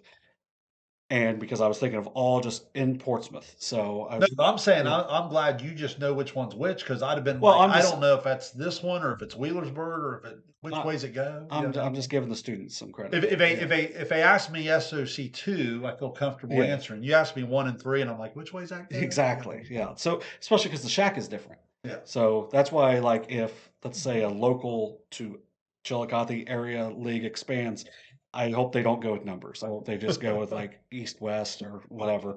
So, last year, Green ended Notre Dame's lengthy reign atop the SOC 1 with a pair of really tight Yeah. wins, a 3-point and a 2-point win. First district title for Green since 1993 coming off of that. So just an outstanding season for Green. They get to the regionals. They end up dropping there, but they are facing some big time adversity because even though they have Abby Knapp, who's phenomenal, going to Marshall, only a junior. Maddie Hayslip was an outstanding guard for them, also a junior, injured her knee in the summer, is going to be out for the season, according to different reports, going to be out for the Mm. season, and that's going to really hurt them ball handling wise. Positive, Abby Knapp, doesn't matter that she's over 6'2", she can really handle the ball. Um, they also added Laney Strickland as a transfer. She's also over 6 foot tall. Man, they're going to have some really good size, really good length. Is the ball handling going to impact them so much against these really good teams where they drop their opener to Worthington Kilbourne, where maybe if they have Hayslip, they're able to deal with some of the pressure issues? Or is this just going to make them even better for like next year whenever Hayslip comes back to where you're going to have another established ball handler in there besides just her? Well, I think the answer to that next year question is Yeah. absolutely. But I can promise you, when you've accomplished what this group has, and you're sitting here with a player like this leading you, next year's next year, Yeah. but like we're going to be good right now, Yeah. and they are going to be good right now. I've had a chance to watch this team play on film the other night, and they they they play the game really well. They space the floor Mhm. well. They play with good IQ, and that starts with Knapp. Knapp's feel for the game away from the Mhm. ball and her ability to cut, her positioning, her sense of the floor, really, really hard to guard. You think you're guarding her really well. for 8, 9, 10 seconds to start a possession. And then as the ball reverses, she just has kind of a good feel for the game and she gets you on the wrong side. She seals you and does some nice things. But yeah, I like this team. You're spot on the ball handling. Yeah. The X factor for this group will be, can they dribble, pass, and catch cleanly enough to allow their elite players to do their thing, not just scoring the ball, which they'll do plenty of, but then creating easier offense for their role players. And as I watched them the other night, I ended up seeing a little bit of both of that. The majority of the night, the answer was yes. They were able to be real clean with the ball move. Then there was the other times where the opponent on this particular night, they were able to take them out of what they wanted to do. The other part I would say, I was impressed a little bit more than I thought I would be on the defensive end. I thought they guarded pretty well, and that'll be a big factor because if they don't live ball turnover on one end, because a lot of times that's the number one thing that'll destroy your defense. If they can take care of the basketball on the one end and allow them to always have 5 people in front of the basketball trying to guard it in the half court, I think this is a team. Again, the size that you when you watch them, you're like, man, they're long and they're big. You know what I mean? So you can sense that a little bit too. So, but there's some up and coming teams in this conference too. This conference could slowly but surely get a little sneaky deeper than it's been in really ever. Yeah, but just keep an eye out, just real quick, just wrapping it up on Green real quick. Laney Strickland averaged near a double-double last year for Notre Dame.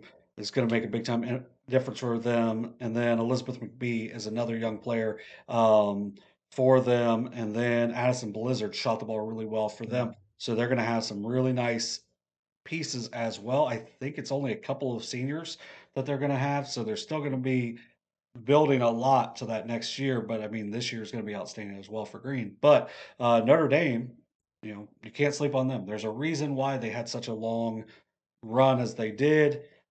Jason Bryant, outstanding player. Obviously, you're going to lose a lot whenever you graduate a really talented player, or you graduate a talented class, but you also lose a talented player to transfer. But that Notre Dame team should be excellent still.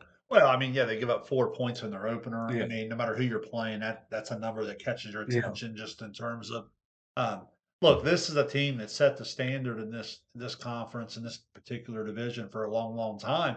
So when someone steps up and gets them, I'm sure that gets their attention, right? So you're going to kind of return and come back to square one, and I'm sure they're going to accept that challenge. So I'm sure those head-to-head matchups are going to have great intensity again this year, and they're going to be very, very meaningful because even though you have some depth coming, you just don't know if that depth is going to be quite good enough to play at the very top of the league. We'll see. But I think that those head-to-head matchups become very, very important. And then a team that we've talked about different times on overtime here before, building to this season, it will be the Clay Panthers. So, Coach Emnett does a really good job with them. Emma Emnett led the state last year in assists with 8 assists a game, while also averaging 17 points a game. Just an outstanding young player. She's only a junior. Sophia Kraft averaged a double-double last year, 16 and 10. And then Ava DeMorris averaged 12 points a game as a freshman as well. So I think Clay is going to be a team to really keep an eye on as well. Well, when you talk in girls basketball, the years I was around and so forth, you always talked about the ability to score 40, 45, 50, 55 points. You just rattle off 3 kids scoring 45 themselves, and now they're a year better. So that's really, really impressive. And this is a group I've enjoyed following their progress. I've been watching these particular kids play now for 2 or 3 years, and each year they just add something to their game. They put a lot of time into it, a lot of time into the gym, and they're good. They have nice size. And the biggest thing will be against the elite competition. Because what was it, 11 and 12 a year ago? Yeah. So now they're looking to take that next step and push over 500. And a lot of times it'll be the difference in those 4 or 5 games that maybe could go either way. Just being able to take care of the basketball a little bit more, get that extra defensive stop, come up with that extra 50-50 ball. But as these kids get older, I think the answer is going to be yes to that. I think they're going to be able to do it. I think this is a team that is really intriguing to me to watch this year and see where they grow. Can they get over that 500 mark? And if they can, it's going to put them into a bracket where maybe you stay away from some of those elite teams Mhm. and give yourself a chance to play into the deeper district run. Right. Yeah, so looking forward to that. New Boston with a big time win over Northwest to start their season as well. So that league could be, 63 points, yeah. right? So, I mean, again, you're talking about just the ability to just score the basketball. What's that look like? Again, that's against the bigger school. You know what I Mhm. mean? So, like, it's just what's that look like as you get into some different opponents that are going to pressure you a little bit more? Can you still play that clean of offense? But nonetheless, being able to score that is impressive. Oh, no, definitely. So we're going to jump to the SOC 2. Mhm. Now, South Gaia went 10-0 last season. They lost a tight game to Green in the district title game. They did graduate Emma Clary, who's playing at, I think, Rio now. But JC Booth, who's really good as a sophomore, and we were able to watch her down at North Adams. They've got a really talented group of underclassmen as well. They pretty much they've dominated the SOC2 since they moved into it. I think it's probably their league still. I just know watching them in person a couple of years ago, the coaching was very good on that side. So I think they're going to be really interesting to watch. I know Sims Valley has been solid for the last few years as well. So interested to see the SOC2 this season. Yeah, Sims Valley is going to host Green on Monday night. Some of you Mm, may be, yeah. depending on when you're listening to this, it may have already happened. That's an interesting one earlier in the Mm, year. South Gallia over the weekend had the one point yes. win to River 49-48. Valley. Yep. So that's a nice win. Again, we're going to talk TVC Ohio here in a little Mhm. bit. So yeah, I think there's some teams here in the middle that can certainly take a step forward as I was reading up on them a little bit. There's a real interesting dynamic from the SOC 1, 2, and 3, some crossover and Mhm. some different types of matchups. Um, it'll be interesting to see how this number 2 Yeah. kind of plays out.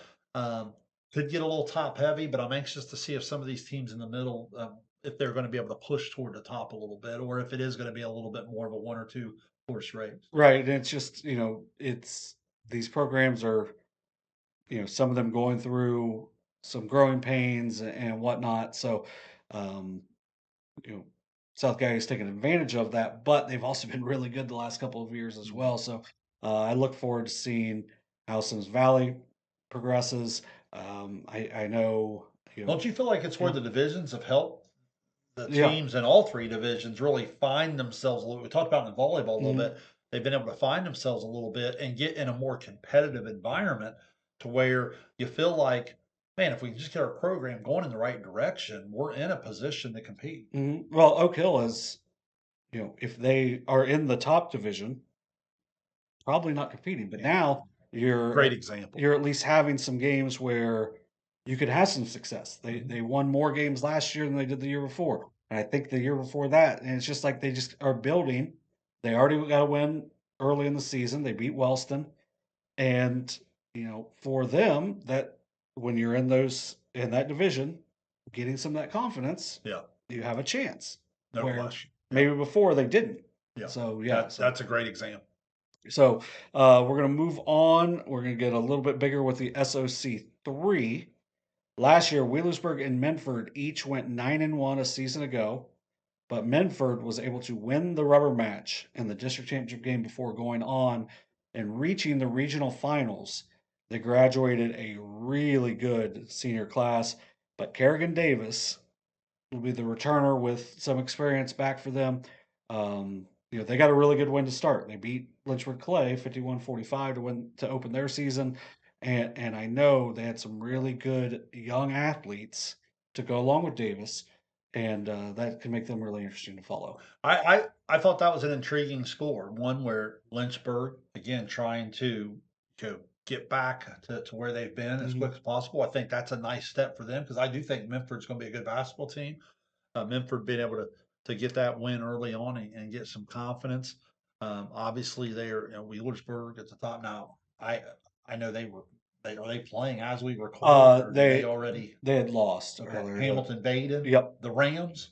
yep, Yeah, yeah. the so that obviously is a nice test for them right out of the gate. I know they play a pretty tough schedule outside of Mhm. their conference throughout the year.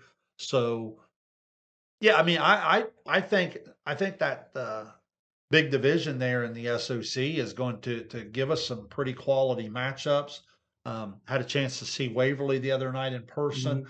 I thought it was an athletic bunch. I think as the year goes on, we talked about how clean can you handle the basketball. I thought Piketon was really able to take them out of what they wanted to do.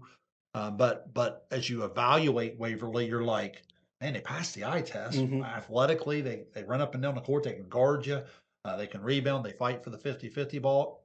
Really, it's going to come down to can they dribble, pass, and catch cleanly enough just to be able to play on the offensive end? Because I thought their offense started to feel the pressure a little bit. I mean, because in that game, they'd only given up 18 points in the first Mhm. half, and they only scored 8. Right. You know what I mean? So it's one of those things. Can they find something on the offensive end throughout the year to allow them to be able to compete with some of these higher level Mm. opponents? For Wheelersburg, they start a couple sophomores, Ava Archer, Kelly DeHart. They got a couple seniors that are talented as well, Jalen Prater or Prather, and then Peyton May as well. So I mean, they're a team that 21-3 last year. Mhm. They return a good bit. Started a freshman today as well, so it looks like they're going to be a really talented group. But man, someone who started last year as a freshman that really impressed me was over on the west side was Braylon Pistol. She was a freshman last year, just really shot the ball well. Looked like she was going to be an outstanding player for them. Then you got Macy Wisman, Haley Carver, Allie Buckner, just kids that have contributed for the last couple of years for West. Maybe they aren't as big. I mean, Wisman's still 6 foot. They have three other kids listed at 5'10" or taller, so maybe they're just as tall. A couple years ago, they started like I want to say it was four kids that were over 6 foot. So I mean, it's you got a new coach over there as well. Um, so we'll see how they do with the coaching change. But this is a West team I'm really looking forward to watching tomorrow in person or tonight in person against North Adams.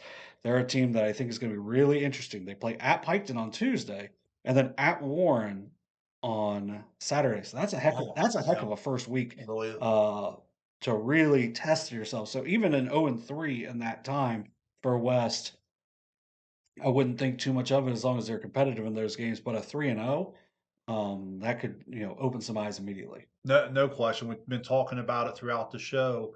You know, the schedule can just kind of give you a great indication on where you're at. Like when you play those quality opponents, it can certainly impact your record, but it does give you a chance to go to the film room and figure out truly what you're doing well and where you're going to have to get better to compete at that level, especially when you're a team that's trying to get to that Mm. particular level this year. Well, and then also can't leave out Valley. Went 12-11 last Yeah, season. yeah, another team trending in the right direction. Yeah, so I mean they're a team you want to keep an eye on throughout the year as well. So I saw them in person last year. They looked really good the day I saw them. So um, they had a not the funniest plus minus that you could have on the year, but they were +1 on the year.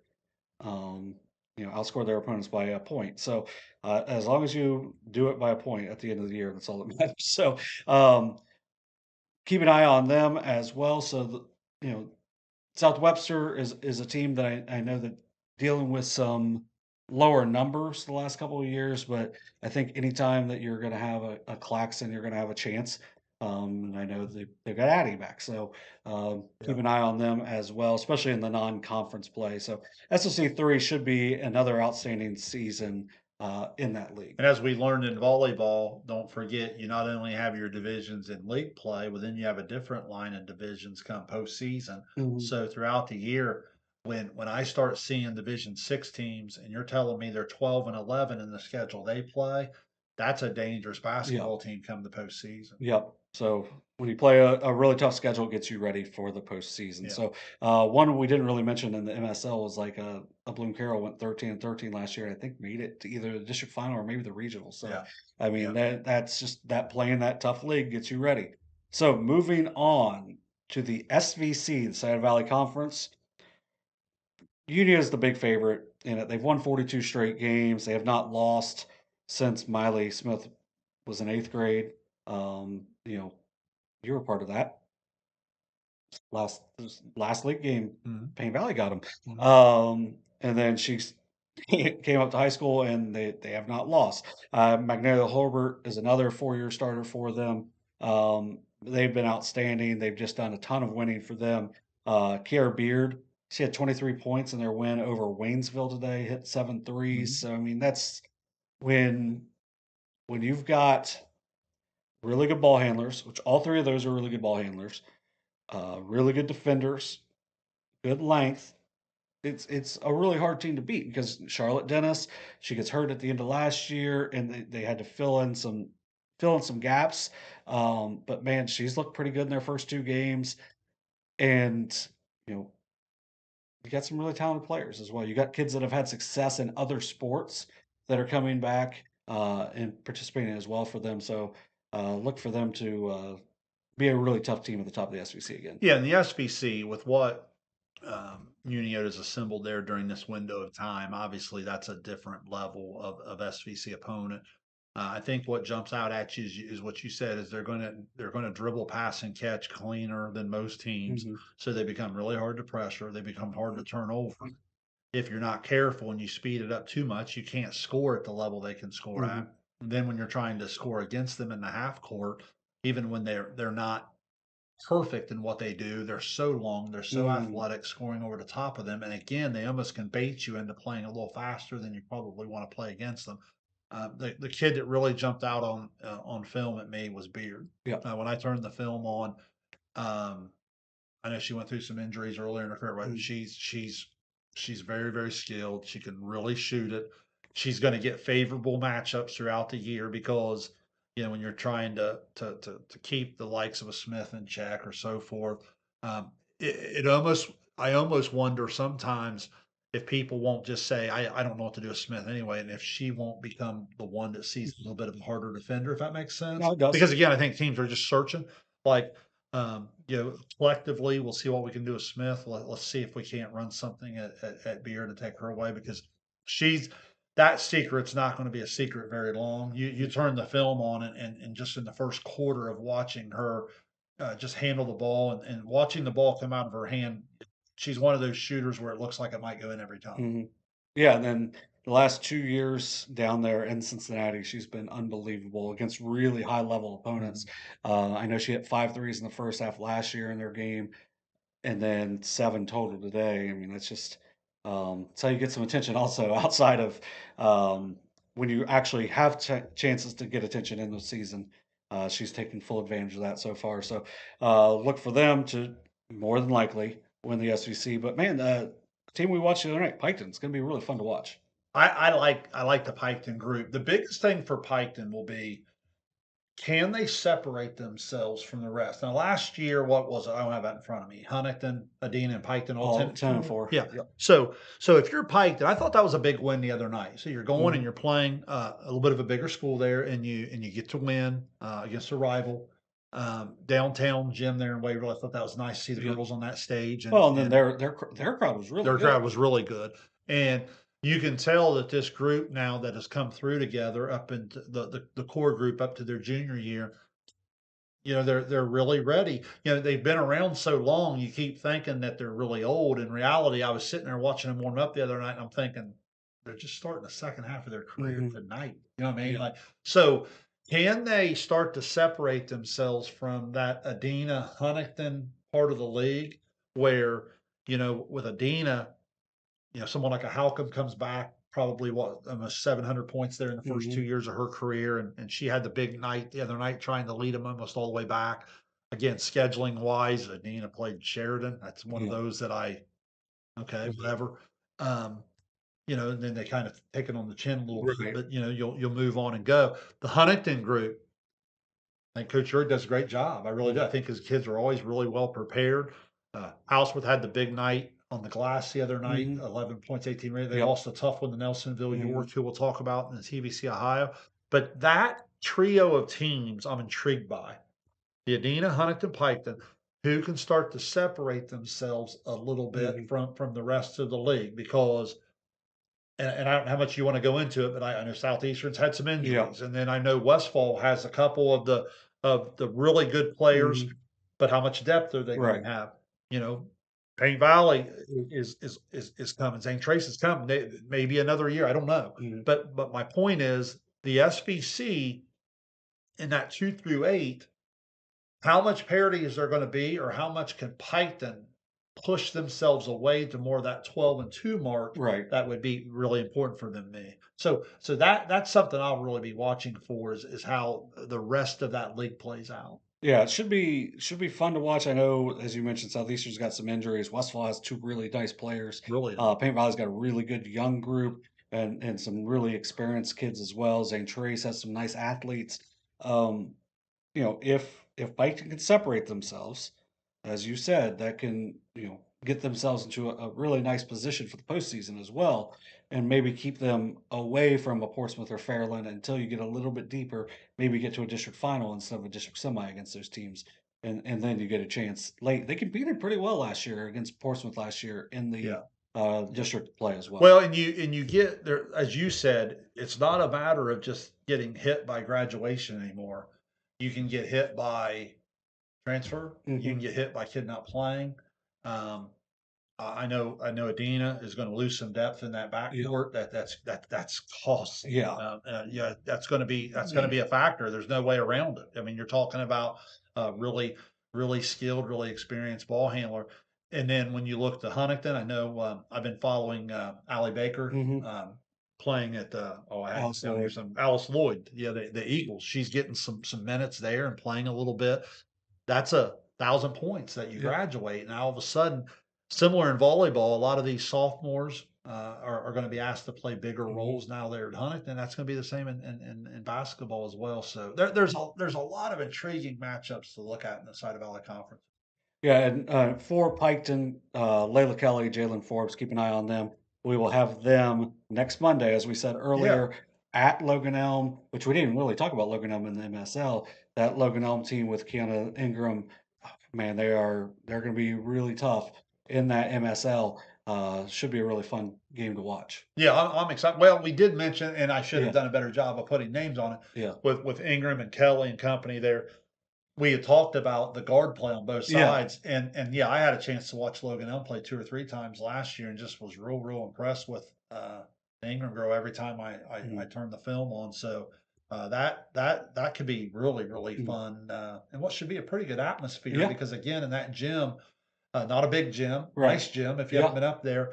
And both of those programs support their kids pretty well. I, Mhm. I expect that to be a lot of fun to be a part Yeah, of. should definitely be a good time. Now, when I saw them last year, Ingram had, I think, 38 in the game, and Groff was out. So when Groff comes back, that makes them better. And then just That was overall, is it the night that they was the kicked fire out of the alarm. gym or whatever? Yeah, Yeah. that was the fire alarm night. I Hopefully we can just, I start to finish just so stay in you, our seat. I, Yeah.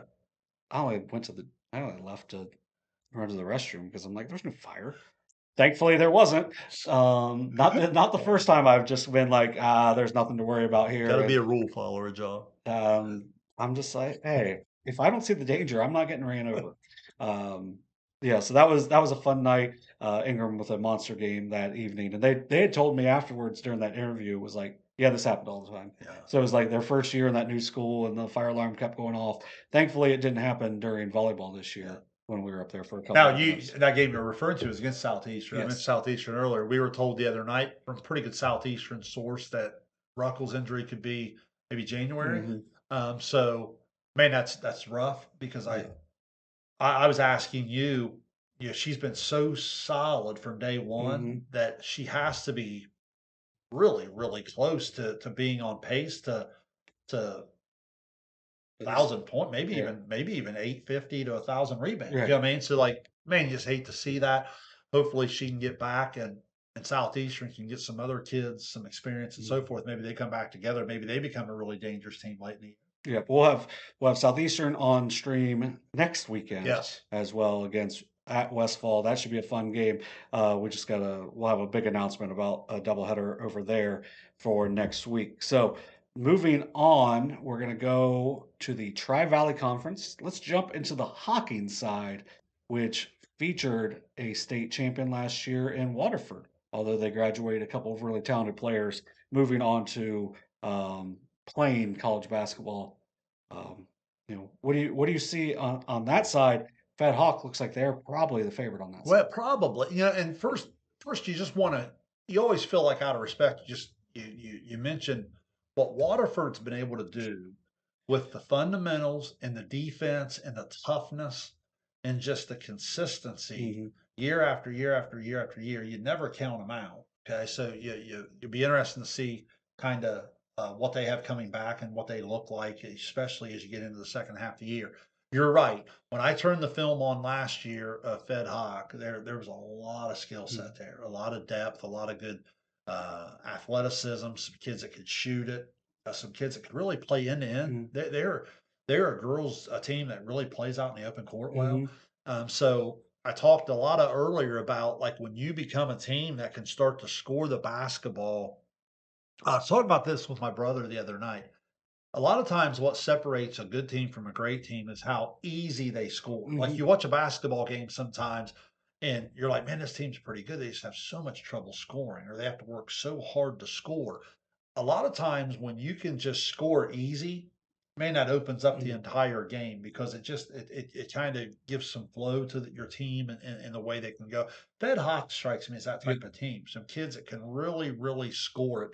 So they're going to put a lot of pressure on that league. I'm intrigued by Trimble. They're a team that was over 500 a year ago, 13-11.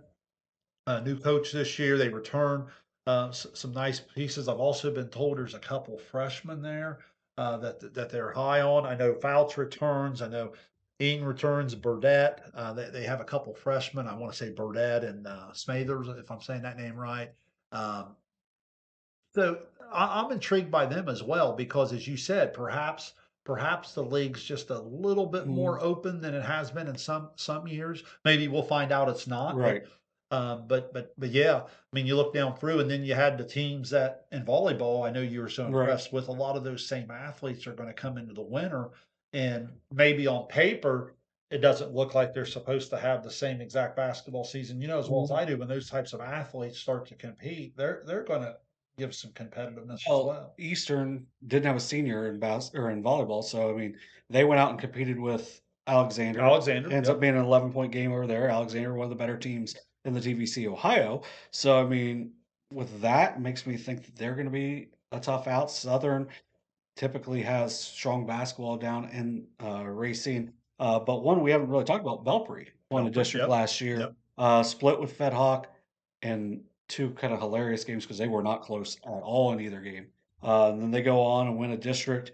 Gracie Bills, 14 points, almost 10 rebounds a game last year. Will be back this year as a junior. And then Julia Way, another player to really keep an eye on for at Belpre. They could be another one that keeps, that kind of stirs some things up in that uh, Hawking division.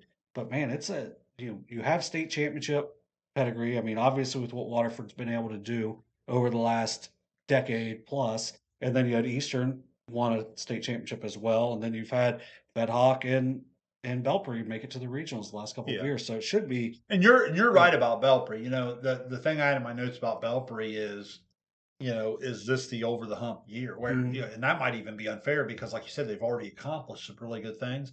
Belpre's a team I'll be anxious to see, can they really separate themselves from the rest of it mhm. again? And then, but this year, can they really go to that top and challenge even more? So you're right. That's an interesting team to watch. Yeah, so keep an eye on Waterford just because they're Waterford, really well coached.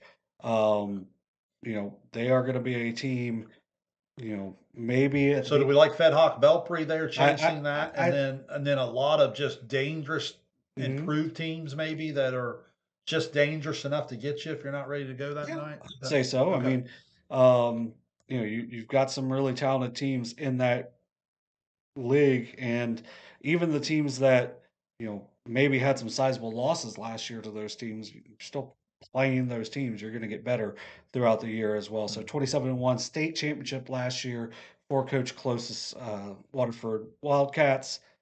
We'll see who can take over the TVC Hocking, if anyone, because it could be Watford. There's been some people that have been waiting for an opportunity. So if you see any type of window, that's got to be a big motivation to some of these other programs. Yes, 100%. So, then we'll move on over to a really tight division last year, the TVC Ohio. Yeah, I think the Ohio has a chance to be a really good conference. When you look at again the depth. So I'll talk about some teams toward the top here in a minute, but let's just start with an example of what I'm talking Mhm, about. Like Vinton County, that they were able to get a couple wins there to start the season. mhm, Okay. Now, most people probably have Vinton County as a middle of the pack team, but what I'm trying to showcase there is where this league could start to have a little bit more depth. I think a lot of people are feeling like maybe Wellston's going to be a little bit down, mhm, but early in this first weekend, I see River Valley with an impressive performance. I see Vinton County with some impressive mhm. performances. So what that does is start to tell me something about the middle of the bottom. Now, let's move toward the top here a little bit. It's because I would throw Megs in that ballpark as well. Yeah. So when you get to the top here, now you're starting to talk about Athens, Alexander, Nelsonville-York. Well, if you look the way they started, Athens, Coach Skinner returns to the sidelines there. That's a Mhm, well-known coaching name throughout that area down mhm, there.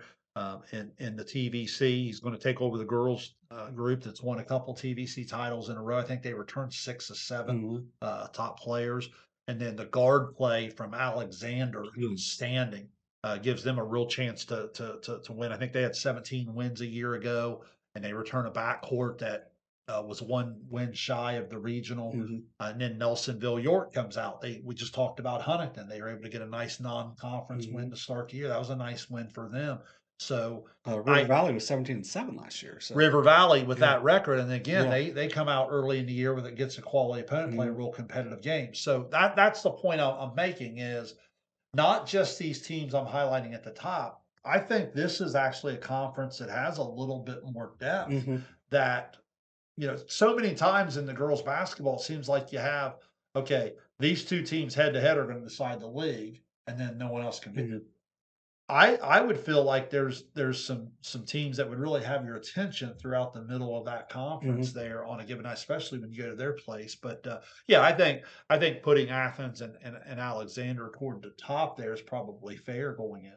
Yeah, there's a lot of wins in that league at the top half, but then when you have Alexander coming off a really successful soccer season, you have Hudnall, Caden Bean, Lily Ryder, um, Claire Allison, just Mhm. all players that were big time parts of that. Maddie Brookins, um, players that were big time part of that team getting to the regional final. So you have kids that have won, and now coming off a 17 win season a year ago, they're going to have a lot of confidence going into this season, and rightfully so. But those matchups between them and Athens should be really fun to watch. It should be because like Ryder and Hudnall are so good with the Hmm. basketball, but when you look at like Athens, I've read so much, and I remember watching this in the past, like an Ella Chapman on ball Yes. defense. So like if you're looking for a big time matchup, you start to get like a Chapman on ball against a Ryder or a Hudnall. Mm-hmm. That's what we're talking about there in terms of that's pretty high level Mm-hmm. basketball. And can Alexander get a third and fourth person to Mm-hmm. provide them some offense to offset? Because I feel like Athens depth wise, what I say 6 out of 7, I think I Yeah. read coming back. Those are kids that have known. The only thing they've Mhm. known is, oh, we're supposed to win the TVC Ohio. You know Right. what I mean? Because that's what they've done. So can someone step up and kind of knock them off the top early, especially? Don't you think that's important? Yes. Early in the year, can someone put a mark in that loss column to show the league they're kind of beatable? Because a lot of times that's when you can get a group, and that'll be something to see as well. But yeah, Chapman and Smart and Banks and stuff. I mean, those kids from Athens have done a lot of winning. Mhm. Yeah, it's a very good program right now for Athens, and as you mentioned, new coaching as well. So it should be, Coach Skinner will do a yeah, great job. He'll come in there and he'll get the kids to play really really hard for him. yeah. They're at Warren, then Marietta, and then at River Valley, and then versus Alexander, at Logan, at Benton County, and then I guess the break is against Nelsonville, who we think is going to be solid, and that's all before Christmas. They're Yeah. playing just a really tough schedule before Christmas for Athens, which has been one of the things that people have said before, like, not a very strong schedule before. Can they adjust to it? It looks like they've adjusted to it as that league is getting better as well. Well, don't you think when you're dealing with high school kids, sometimes during a tough stretch like that, if someone can get them early, And then all of a sudden, Mhm. does that turn into 2 or 3 losses? Well, now Right. all of a sudden they start to face some adversity. But if a team that's used to winning, if they come through that stretch you just named and they're opening their Christmas presents in first Mhm. place, Yeah. then they're going to be a bear to handle come January. Yeah, have fun with that. Yeah. So, they are gonna be a really tough team to beat in the TVC Ohio. So, normally we do games of the week with what we'll talk about preview wise. We're not going to really go into that this week.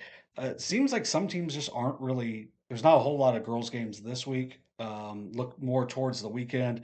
I think West at Warren is going to be one to keep an eye on. Just, you know, West at Piketon. Um, and then McLean at Logan Elm. Those are all games to keep an eye on throughout the week. So North Adams at West as well. So should be a fun So did week. you say McLean plays Tuesday? So they're going to play back to back Tuesday, Wednesday with the game at Yes. their, so Yep. that'll be something to watch there as well. But I think a lot of people try to play early, probably Mm, take the Thanksgiving off, and then try to avoid that weekend and move forward. It's kind of a nice scheduling opportunity. mm, On the boys' side, them allowing them to open on the Wednesday night has really helped that yes. as well because you get into the Ohio State Michigan game, which Yeah. just you laugh at that, but it's a factor on a Yeah. Saturday, and when you try to run classics and things like that. Mm. So Yeah, and so once again, going back to our first girls streaming opportunity is going to be Piketon at Logan Elm next Monday, December 1st. That will be streamed here. Me and Shane will have that call, so keep an eye on that. We'll talk more like game by game stuff next week. Now, next week is also going to be our boys preview. So with our boys preview, we'll do the boys, then we'll go to the girls after that, and we'll just run down a few things on the girls, and then after that, it'll be more of our typical normal show, shows, yeah. our coaches call-in show. We'll be back December 7th, which will be on a Sunday night. We're going to be on Sundays throughout the season. That's going to restart December 7th. So that gives everybody time to, we jokingly said Black Friday shopping and all of that stuff going on. I'm like, there's still stuff on Sunday. So we're gonna push that back an extra week. The Haynesville Healthcare Coaches Call-in Show, December 7th. So keep an eye out for that as well. So do you got anything else on the girls' side? Just I'm anxious to see some different matchups. In the first weekend, you had some blowouts. You had some really good games as well. That overtime game we talked about, Yeah. Hillsborough, Athens. There's a great matchup with two teams picked right at the top of their Yep. conference. So the great matchups are out there, and you can get great matchups early on. But a lot of times, once a team gets 1 or 2 games, they get to the film room, they get in the practice, that they really start to get in game shape. I think that's when you can start to really evaluate. So I wouldn't overreact too much to one result, two results. Give it 2 or 3 games here. I think by the time we're getting into our second and third show, we'll have a much better picture of the girls' side. Yeah, and then one of the things we like to do in the fall, we're gonna figure out a way to do this. It might be like a kid taking a charge for our Perfection One Collision of the Week. We don't have that yet because we haven't had any games recently. But remember that you can find Perfection One in Pickaway, Pike, and Ross counties, and then if you meet them, you'll find out why they are highly recommended. I was real impressed with Piketon Briar Pinwell, and yes, yeah, and then Waverly as well. Their willingness to step over and take charge. I know Miami Trace. I know they ended up in a blowout loss. Miami Trace showed the willingness to come over on the mhm, midline and try to yeah, help on Smith and so forth. Took one charge. So that is something that you may be onto there because a lot of times we always talk about wanting to highlight kids that kind of do the little things that go right. unnoticed. What better way to do that than really be looking for some good weak side help coming over Mhm. to take the charge? I love that. Yeah, so look for that in the coming weeks as well. So we're gonna jump to boys basketball. Like we said, this is gonna be really quick. Um, Zane Trace Tip Off Classic. We will be streaming games on Wednesday and Friday, which we'll get into those in a minute. Um, there's also a classic down at Warren Friday and Saturday. They're gonna have some games mixed in as far as boys and girls, but just to go over just a couple of games, just some games to look for before we talk about our streaming games for this week. Wednesday, Westville at Washington Courthouse. That Westville team, I think, has the opportunity to be really interesting this year. Joe Ray has led the SVC in scoring a year ago, an outstanding young guard there. Brian Craig, another really good guard. They didn't particularly like to play defense last year, so have they bought in a little bit more on the defensive side? Washington Courthouse has a really nice group of seniors back. Went about 500 a year ago. I think this game last year was a really good game over at Westfall. So they're playing on Wednesday night. I can never remember Yeah, the Courthouse won that game 54-53 a year ago. yeah. So Courthouse had a ton of close games last year as well. So that game should probably be streamed. It's on. I don't remember the call letters for their radio station, but it's if you type in Westfall at Washington Courthouse and you see like call letters that look like it could be a radio station, that's them. So you're going to be able to see that. Paint Valley at McLean, boys and girls. It's going to be girls then boys on that. So that'll be on Wednesday. A couple of interesting games there. Friday, Miami Trace at Megs. That might be the game of the early season to Really watch. good matchup. Yeah.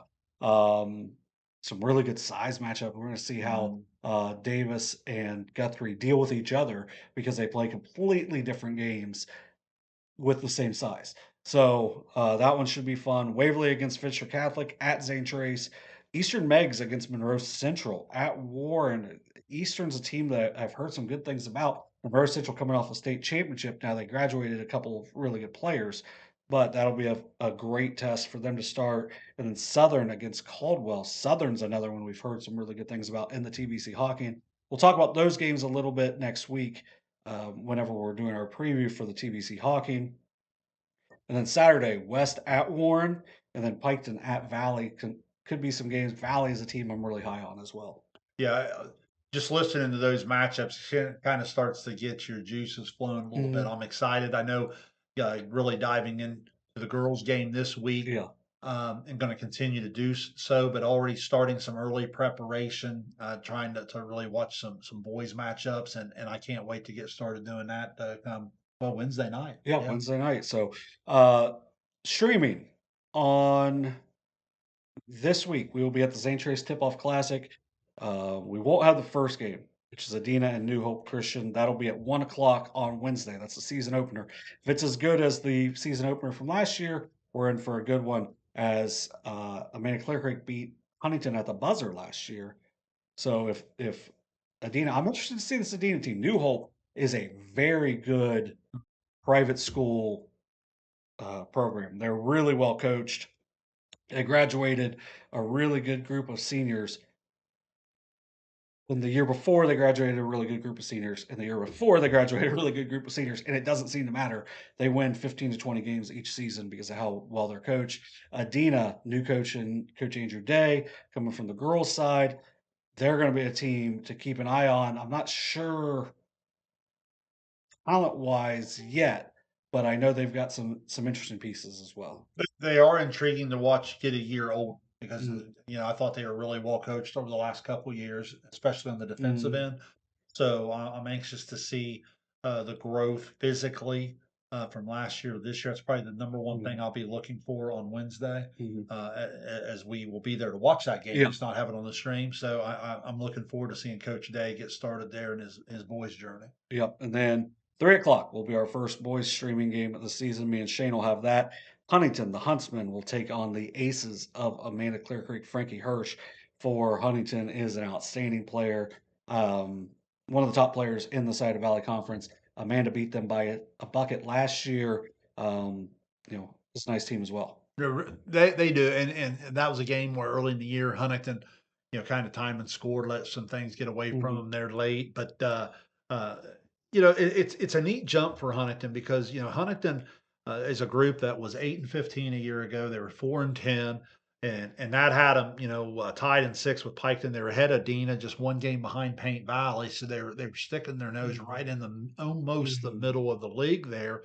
And when you look back to the year before, they were 6-17, 2-12. So they're ticking forward. I would predict they'll be significantly better than that again this year. So again, it's going to be a third year where you see a trend forward. Hurst comes in almost 16 a game. Manson, double figures.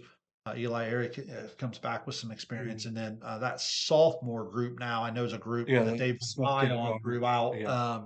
throughout junior high and into high school. Gives them some nice guard play, some nice athleticism. I even think there's some kids there into their sophomore year. Huntington could provide us with one of our like breakout, like, oh, where'd that kid come from Right. type of players. You know, not maybe not star or whatever, but Yeah. just like, oh, wait a minute, that's a real impact player there. It could be a sophomore at Huntington, so keep an eye on that. But no, the Amanda group obviously had a tough year after they won that game. They only went on to win two more. I think they were 3-20 a year ago. But it seems like they play in the tough league. It just seems like every year they athletically come out there. I watched that game from the front row last year, and Amanda passes the eye test athletically. Sometimes it's just, from a basketball standpoint, can they match up from the skill set? Well, but on opening day, everybody's 0-0, and it seems like you're going to get everybody's best shot there. So you're not playing a 3-20 team, you're Right. playing an 0-0 team Right. that's going to come in with looking for a fresh start. Exactly. So the 5 o'clock game will be Logan Elm and Bexley. Will be another game we're taking off in between, and We then may or may not have some food, yes, hospitality. yes, we will. I might just take off on Friday. We'll see on that, but yeah, so looking forward to the hospitality room there Yeah. as well, and then the nightcap on Wednesday will be Zane Trace against Fairland. Wow. Should be really fun. When you talk about athletes, that should be some really good athletes on the court. Both teams graduated outstanding senior classes, but both have two starters back that have some big time skill sets. Yeah, they really do mirror each other. I mean, they're both 21 teams a year ago. I think St. Trace 20, Fairland 21. Yeah. And you're right, they do graduate some pieces, but then they bring some kids back that are intriguing.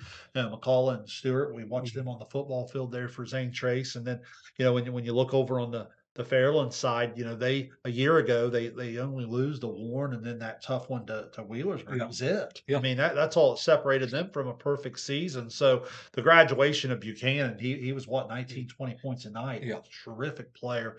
But and Smith, but they turn a couple double digit scores as well. So this is an intriguing matchup because they really do mirror each other from who they were a year ago, what they lost, and then what they're coming back. So I would say the expectations are pretty similar. Is that fair? Yeah, I would think so. Now, and Fairland does make a coaching change. Coach Speed moves on, but when you bring in the coaching stuff they do, they brought in some. They're going to be able to shoot the ball. I mean, they are. Fairland has always been able to shoot the ball. The Thomas family could really shoot it, and now they're going to coach it and be able to shoot it as well. So, yeah, 21-2 last year for Fairland. I was just going to pull up their shooting numbers real quick because their shooting was crazy on the year as a team.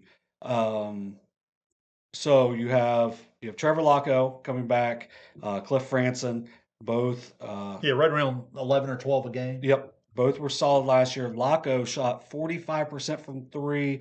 Franson shot 42% from three. Now, the only thing I'll throw at you, John, there, it goes back to something I said earlier on the girls' side. A lot of times you're getting some of those cleaner looks because Yes. you're playing with two guys that combine for about 35 a night. Mhm. They move on. Your name starts to come from 3-4 on the scouting report to 1-2. That'll be an interesting dynamic to see through their sets and through ball handling of the other three teammates. Are they able to still get those same types of looks? You follow what I'm saying? 100%. Scouting report. Okay. So that was kind of what I was going to get to too. Yeah. Is you had Brady Buchanan, who if you stepped up and tried to guard him hard, he's going to drive around you and either make the shot or he's going to find one of those two guys open in the corners for three. Right. So they were corner three shooters last year. Locko could do a little bit more with the ball at times. I think they were playing a little bit for the future at times with, hey, you're going to run the point a little bit more.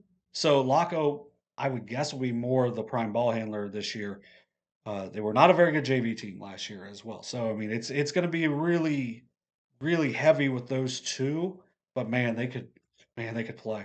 It's going to be this will be fun. Let me throw this Zane Trace note at you too. Remember, the very talented Gerald was out half the year with the injury. Came back averaged about 10 a game. Yeah. But remember, Barry got a lot of time at the point, and I can tell you from someone who's played the position, that'll be very, very valuable coming in now, where it's kind of the keys to the car, and it's your job to run the show. Having, gosh, what was that, 11, 12 games a year ago? That will really, really help that young man moving into that role. Well, and this is just a weird example to use, but he goes from playing didn't play very much near the end, but at the beginning he's playing a good bit. So the first time they play Unioto in JV, it's like a 40-point game.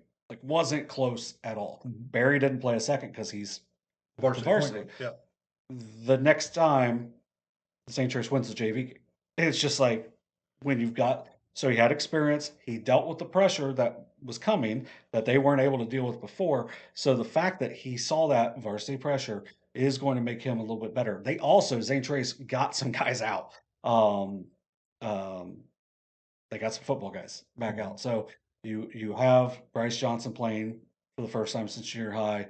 Um, yeah, Williams, Hudson Williams is Hudson, back out. So I mean, it's probably gonna take a bit for those guys to get back into the athleticism, yeah, I yeah. mean, it's a group that they're gonna be really athletic, they're gonna be big, physical, and you've got the scorer on the outside in Stewart, and then you've got the guy with the motor that doesn't stop and gonna call inside. So that's gonna be a really fun matchup. Well, if you have the point guard handling it, and you have the two guys that can score, really what you need in those other spots, guys that don't turn it over and then can really guard. Mhm. And it sounds like they've got a couple athletes that could really compete for those roles. Yeah, so, should be an interesting team to watch with Zane Trace. I think that'll be a really fun opening night, game. Then we got Thanksgiving off. I'm gonna eat a little turkey and sleep a lot. Yeah. That's my day. I'm gonna see Zootopia 2 that day. Huh. Yeah, it's family day. All right. Yeah, and then, Friday, we will be back out 1 o'clock out at St. Trace. Me and Kenneth will have this one. Piketon against Ross County Christian Academy. Piketon, I'm not sure what to think of them because you have Bo Henry dealing with injuries. I know he's playing, but is he gonna be 100%? If he's 100%, that's a horrendous matchup for RCCA. The Eagles are really well coached. They can really play.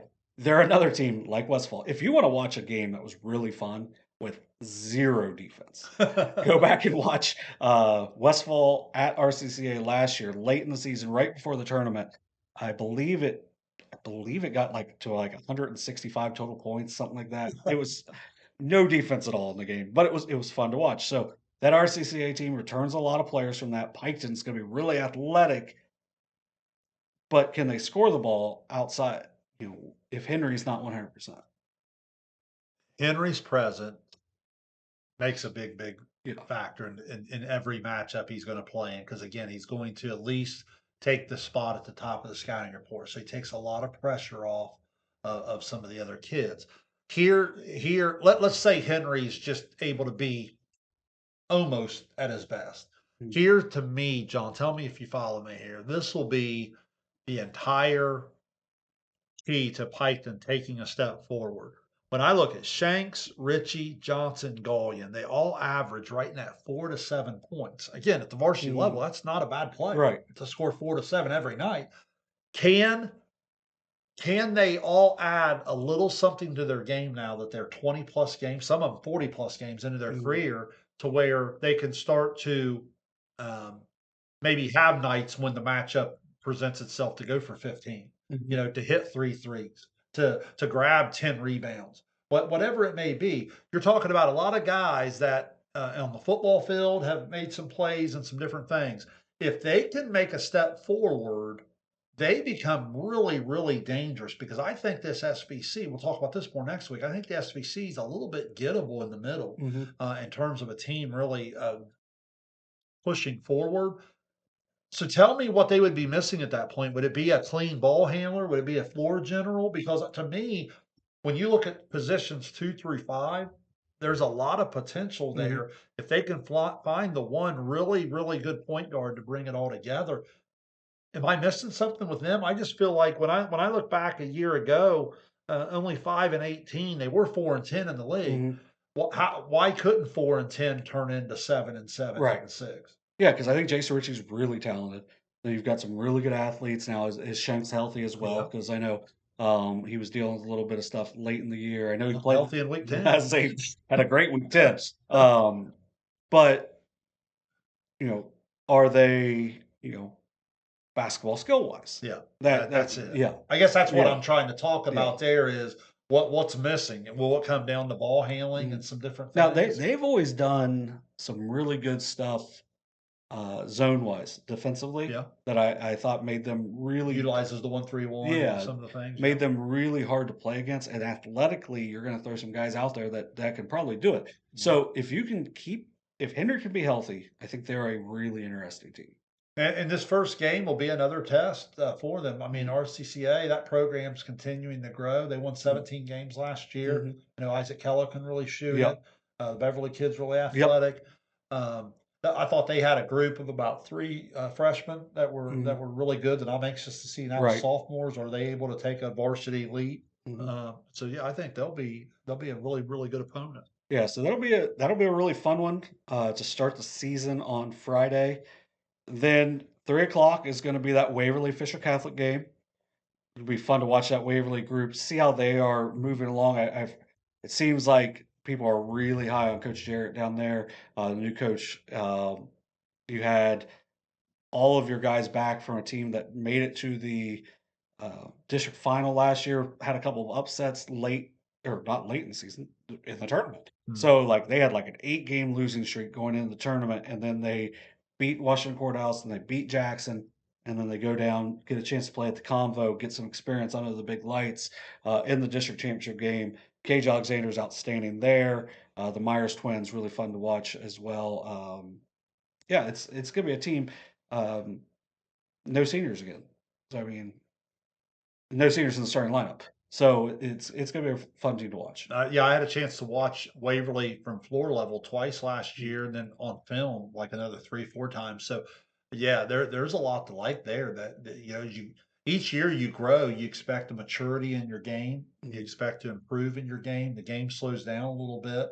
So yeah, I mean, there's a lot to like there. They become a really dangerous team mhm. off of that success late in the year last year. Yeah, I think, if they can just find the scoring depth is because that was the big thing once you got down to the convo. It was like, just Well, kinda shut the water off it on all yeah. becomes it all becomes in the matchups when you start to run in the matchups where when you only when you're really asking one or two people to really create the offense. Well, if you run into a matchup where they have a defensive answer for that, Mhm. can you go elsewhere? I think that's part of the growth, Right. right? I think getting that third, fourth, fifth kid again as they get 40 games into their career, the game starts to slow down. It starts to make more sense to you, and I think you'll see that. Something that's a good Mhm, point. Let's keep an eye on that, and we'll talk about that in future weeks for the Tigers. mhm.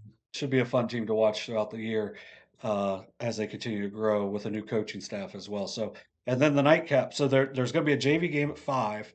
Um A team had to drop out, so they weren't able to find a replacement, so it's a JV game at 5, and then at 7 o'clock is gonna be our last game streaming of that, team you're very familiar with from last year, Chillicothe taking on Bloom-Carroll. Yeah, really excited about this Chillicothe team this year. I think they got a chance to take a step forward, similar to what we watched in the fall. Remember, I'd said that watching them last year, I thought football wise they were ready to take a step forward, and I felt like they did a little bit. Mhm, This year in basketball, the same way. This was a team that was 12-12 a year ago. Played a really good schedule. I mean, a really good schedule, and they left 3 or 4 games right out on the tape. You wouldn't have to squint very hard to turn 12-12 into 16-8 mhm, at all. I mean, really. Caden Cox is an yep, outstanding player. Cooper Stone King, Andrew Hammond, the size of Noah Netter. Um, I have not been able to confirm some of the athleticism. Carte Ligon, Carter Williams, Javon Pleasant. Do we know for sure who's right, playing there? Those are the types of things I'll learn with you. A mhm, lot of Chillicothe fans might already know, but mm, that's something I haven't been able to confirm. But nonetheless, you have a core group coming back mhm, that has played a lot of varsity basketball, a lot of experience guard play. Now, Cox and Stone King, I don't know that I would label either one of them as most comfortable running the point. mhm, If you ask them, and again, I don't want to speak for them, but just in watching them, I feel I'm pretty confident in saying this. If you ask them, Stone King and Cox would probably tell you, hey, we'd prefer a little bit more of the 2-3. Right.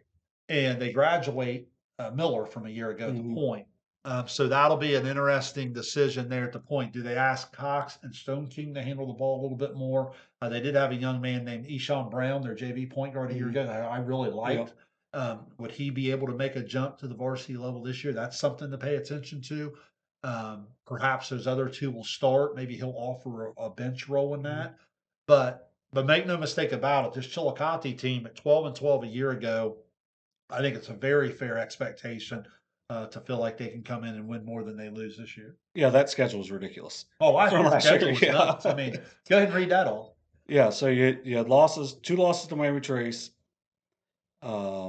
Actually 3, because one was in a tournament, right? That's right. Yeah. And had Miami Trace beat the one time and just gave it away late. Lose twice to Jackson, beat McLean, or Lost to Jackson in the final seconds Yep. at home. Lost in overtime to Central Crossing. Yeah, Lost should have to- won that game in regulation. Lost to a really good New Albany team. That game was going to lose. Yeah. Yeah. You beat Hillsborough and Washington by a combined 5. Yes. Beat Granite County, which I know is typically strong. There's that Miami Trace game. The one that was kind of a head scratcher, the Portsmouth game. Lose that game by 6. That was a tough loss. Now, the Yeah. one that they completely forfeited that would have been a great win early in the year, they lose like in, what was that, double overtime? Warren? Yeah. They should have accidentally won that game in regulation and just kind of gave it away. So, I mean, And not Warren, only Warren was one of the best teams in the area Really last good. year. Yeah, so I mean, that's just what it is. I mean, they really are a good team, and if they get off to a good start and that team starts to believe a little bit and win some of those close games, that's a dangerous team. Well, and just like a 7-point loss to Hilliard Davidson. If you watched, if it wasn't for the fact that Minford was going to play harder than everyone they played, Hilliard Davidson probably should have beat Minford. Except for you just have Minford with your 6'8" dude playing for the #1 Division II team in the country. Yeah. Just diving all over the floor and making plays. Then Miles Montgomery, who's awesome for the #2 team in the country, making plays late. I mean, it's just that Hilliard Davidson team is really good. Yeah. And I mean, that's a 7-point game, and yeah, that's a really tough schedule. I had looked at it last year. I kind of forgot about It was an insane schedule. To get to 12-12 last year tells me that they could really be good this year. So that'll be a good one to watch. Bloom-Carroll went 13-13 a season ago in a really good MSL. So I mean, Graduated 5 seniors, I think I read Yeah. that. But yeah, I mean, a 500 team, you know, a school that size and with that tradition, and they're going to have some JV kids that were waiting their turn. So again, that'll be a tough matchup there on opening night. Yeah, should be a really fun week. We got the 4 games streaming there. The week after, we'll have 4 as well.